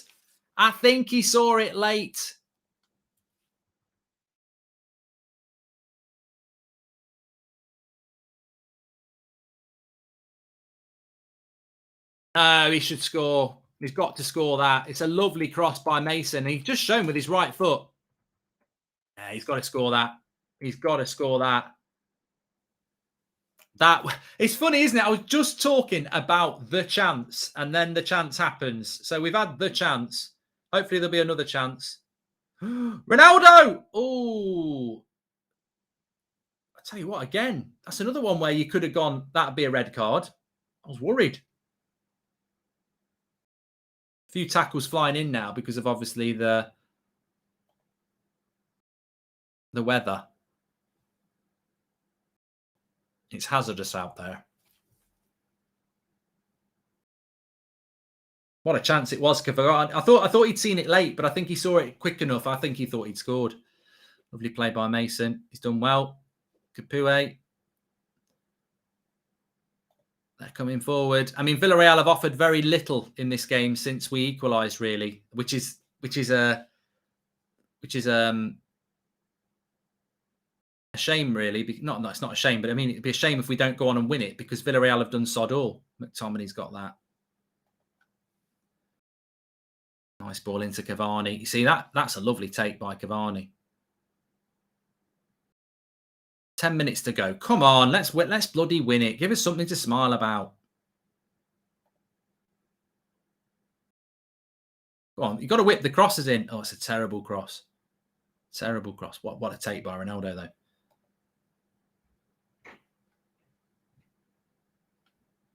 McKenna, what you thinking? I'm thinking fish and chips. I'd rather have a Chinese. No, I'm talking tactics. Let's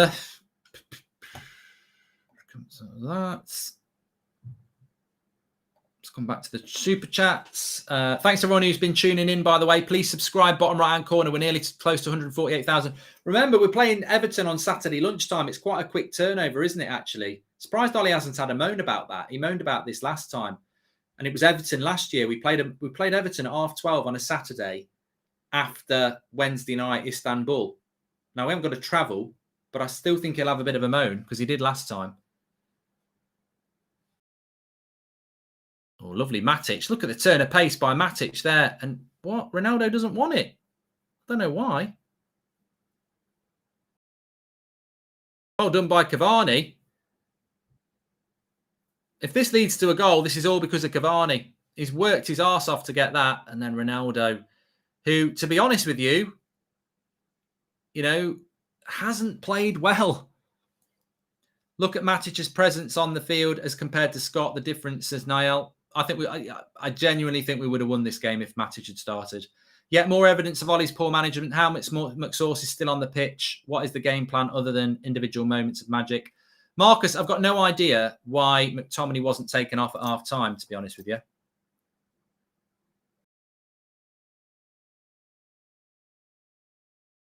No idea at all. And why not take off Donny for why not get Donny on for McTominay? Come on.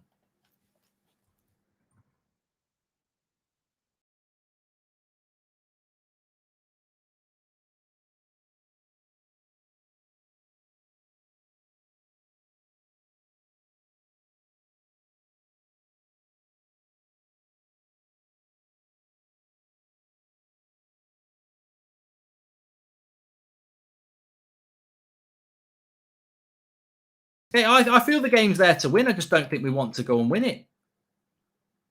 Another long ball. Another aimless long ball from Scott McTominay. I mean, fucking hell. We're in possession and we just gift possession up. Lingard. Moments. Moments. We want some moments. Isn't there a chocolate bar or something that's called Moments? They could sponsor United. Don't understand, Mark, how when Ollie got the job, he had a good style of play with an above-average set of players, and now when he's got world-class ones, he throws that style of play in the bin, says Luke. I think, you know what it is, Luke? I've said it before. I think it's fear of losing. I think he plays not to lose. And the best way of doing that, he's figured it. He's got it down to a T. Well-organised defensively and individualism.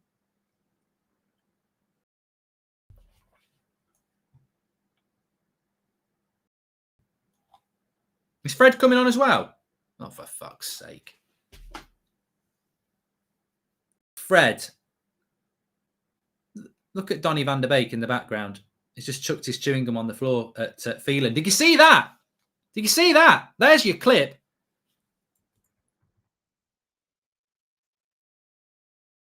I'm tweeting it now.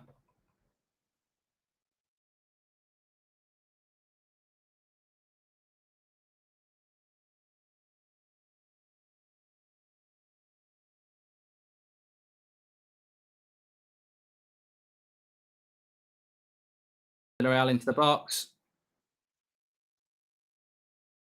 That genuinely did happen. I was looking at it as Fred came on, and Donny, who's higher up than Phelan, took his chewing gum out and threw it down on the floor next to Phelan. He was proper pissed off. And I don't blame him. I applaud him for that. It's a fucking joke. Are we Man United FC or are we British Gas? Energy, desire, and trust. You can find that under me. In my midfield, you will find energy, trust, and desire. When you're cold at night, look at my midfield. British Gas FC. Energy, trust, and desire.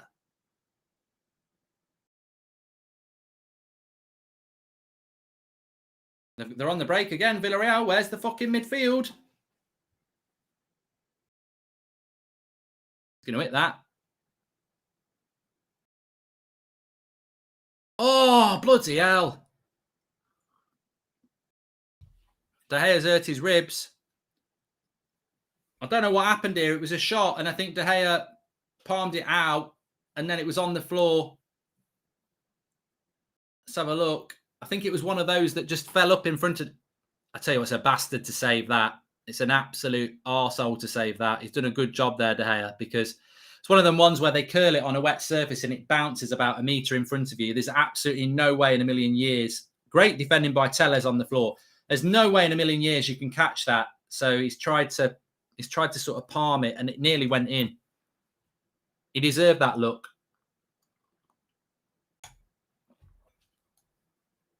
Links in the video description to do your player ratings, by the way. 50,000 people watching this absolute shower of shit. If you didn't see Donny van der Beek, Fred and Lingard coming on as subs third and fourth, and it was showing Fred, and Donny van der Beek, who sat on the front row of the higher subs, took his chewing gum out and threw it on the floor right next to Mike Phelan. I know it's petulant, but to be honest with you, I understand it. The guy played last week and was man of the match. He's not had 1 minute since. It's a joke. Jay's says he's fuming as well. Pogba and Henderson consoling Donny in the same clip. How is the players know Donny should be coming on as well? Says Eric.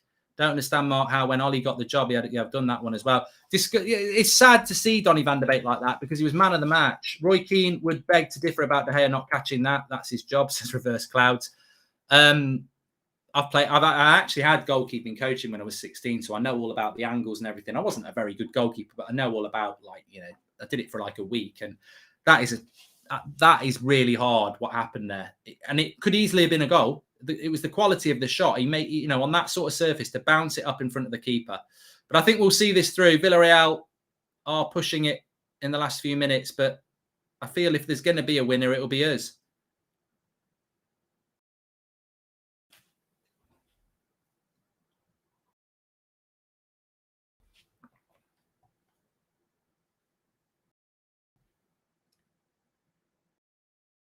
There's the subs, Fred and Lingard.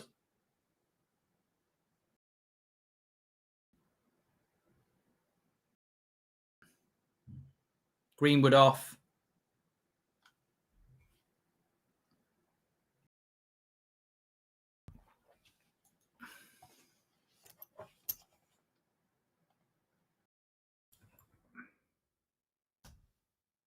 I don't know who Fred come on for. I presume it must be McTominay. No, McTominay's still on. He's took Tellez off. Fucking hell. I don't know. I don't know. I just don't know.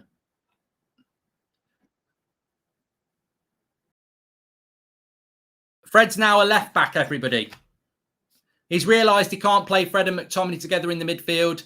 Calicky, I've got a great idea. He's got a left foot. He's a left back. Bloody hell. Look at him now going forward. Go forward. Go forward. Top coaching, Ollie. Good idea. The goal's that way. Come on. Hit a long ball. Go on, Lindelof. Hit a long ball. Go on. Why not? There it is. Yay! Another long ball. Go on. It's gone into touch for a throw-in. Brilliant. Absolutely. Why not, Victor? You've been doing it all fucking game. It's another one. Go on. Varane, it's a long ball. Go on. Delo, it's a long ball. You know it's coming. Lindelof, you know what to do, Victor? No, he's not. Why ain't he doing it? Matic, do you want to hit a long ball? No. This is better. We haven't hit a long ball. McTominay's got it. No. Little pivot spin. Yeah. Got to get that in. Matic, come on. No. Loses possession.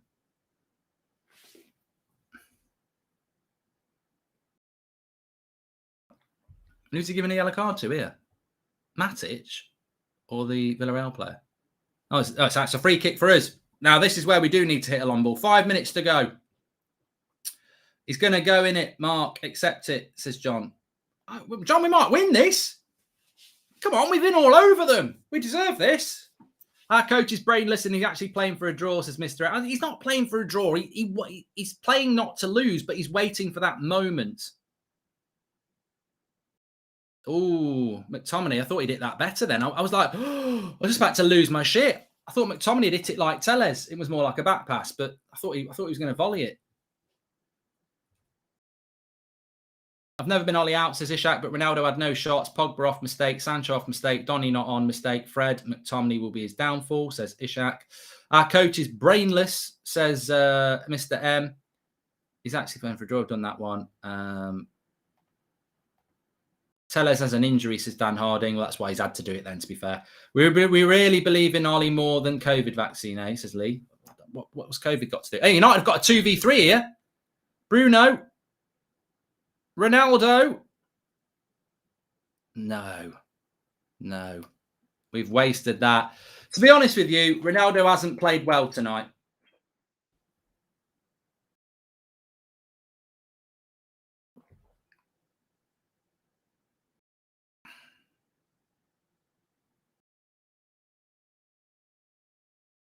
Three minutes to go.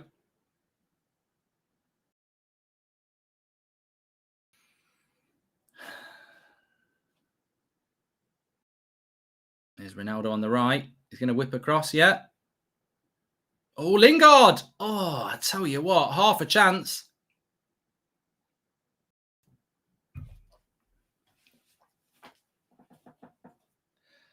To be honest with you, if we score, I'll go absolutely crazy. But I've got to be honest. I just know we don't deserve to win. It doesn't mean we, I've seen teams win games they don't deserve to win. But I'm just so appalled by the way that we've played. I can't see. But football's a funny old game. I just wouldn't be surprised if we won it. But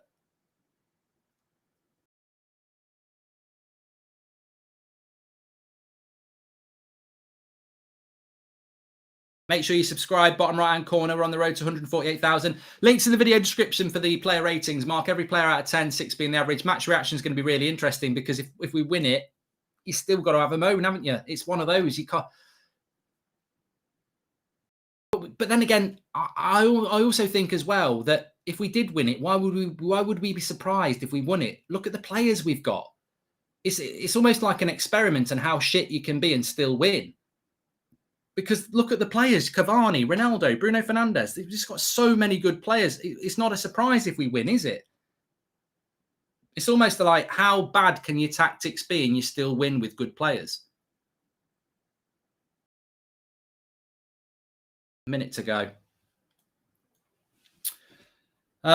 Big shout out to Manscaped as well. Big shout out for sponsoring the show. Trim your grass to make your yard look bigger. That does down there. And this is the weed whacker that does up there. Ollie needs one of these. 20% off. Cavani's in down the right-hand side. He's not done very well. Or he has done well. He's won it back. Bruno. Have a look, Bruno. Fred, whip it.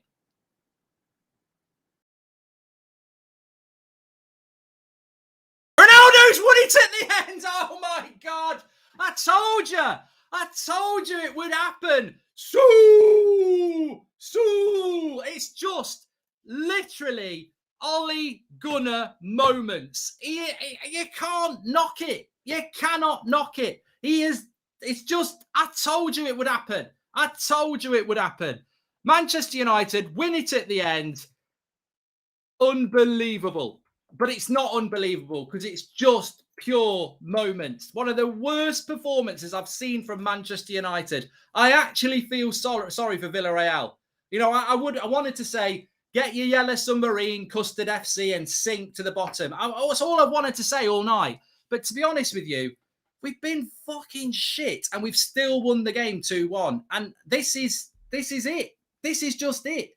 It's just what you get when you've got people like Cristiano Ronaldo. He's just the GOAT. That's what you've got. Cristiano Ronaldo, the GOAT, winning us the game right at the end.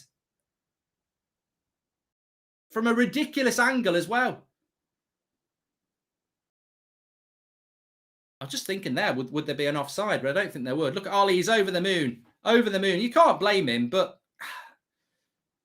you can't. The thing is, you can't moan now. Everything we've spoken about, you can't moan about. We've just gone and won the game, and at the end of the day, this is what it is. This is what it is. He's lost to Villa, and he's just gone and won against Villareal, which he needed to do. I mean, I'm not speechless. I just don't really know what to say because we've won the game. And I was just saying that you can win. It's almost an experiment in how bad you can coach a game and still win because you've got better players, which is what we've just gone and done.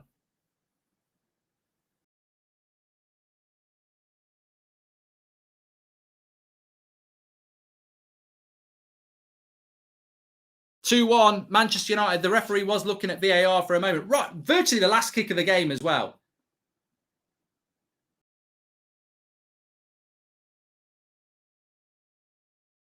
Still David De Gea, man of the match for me. And that's the final whistle. Manchester United. Ronaldo hugs McTominay.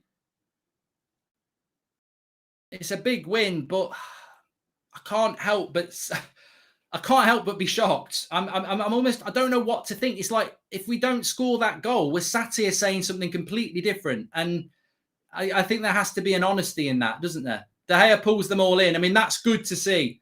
That's really good to see that, that camaraderie and happiness from the players I mean, you know, it's a real head spinner. It's a real head spinner, I've got to say. I'm like, we needed that win. I don't want to be back in the Europa League. And Ronaldo, for me, is my favourite player. So seeing him score like that, I've seen him do it for Portugal time and time again. Amazing. But Pogba doesn't look particularly happy either, does he? You wonder about the fractures. But then again, you know, we win the game. We win the game. And football's a funny old game. Jimmy Greaves, rest in peace, said that. Football is a funny old game. And you know what? When it comes to player ratings, I wouldn't give Scott McTominay a 4 tonight. I wouldn't give Delo a 4 tonight. You know, I wouldn't give Bruno a 6. I'd give him a 5. Well, I'm giving you all my player ratings. I'd barely give Ronaldo a 5 if he doesn't score the goal. But you know, you can win a game and not play well. And that's what we've done. You know, Villareal could have been out of sight if it wasn't for De Gea. Tellez scores a worldie and it allows this to happen. It's moments. It's moments FC. And we better get used to it because I don't see any improvement in the way that we're playing football, but we can still win games. We could still finish second. We could still get to the Champions League semi-final. It's moments FC. And that's what it is. Anyway, let's do the player ratings. I'm really interested to see what the player ratings are going to be. Link in the video description. Mark every player out of 10, 6 being the average star for your man of the match. We'll do that on the match reaction. I'm going to be live there in a moment. I mean, what amazes me is I understand the happiness from Ollie and Phelan and Carrick. But I also almost I worry about their happiness. Do they not realise how shit we were? Is it just like, oh, we won? We won. It's like you've won the lottery. It's like a millionaire who's a millionaire because they've won the lottery and not because of hard work. That's a good analogy. Anyway, Fred got the cross in. Thanks everyone for watching. We're going to go straight on to the match reaction. I'll see you there in a moment. Thanks for watching.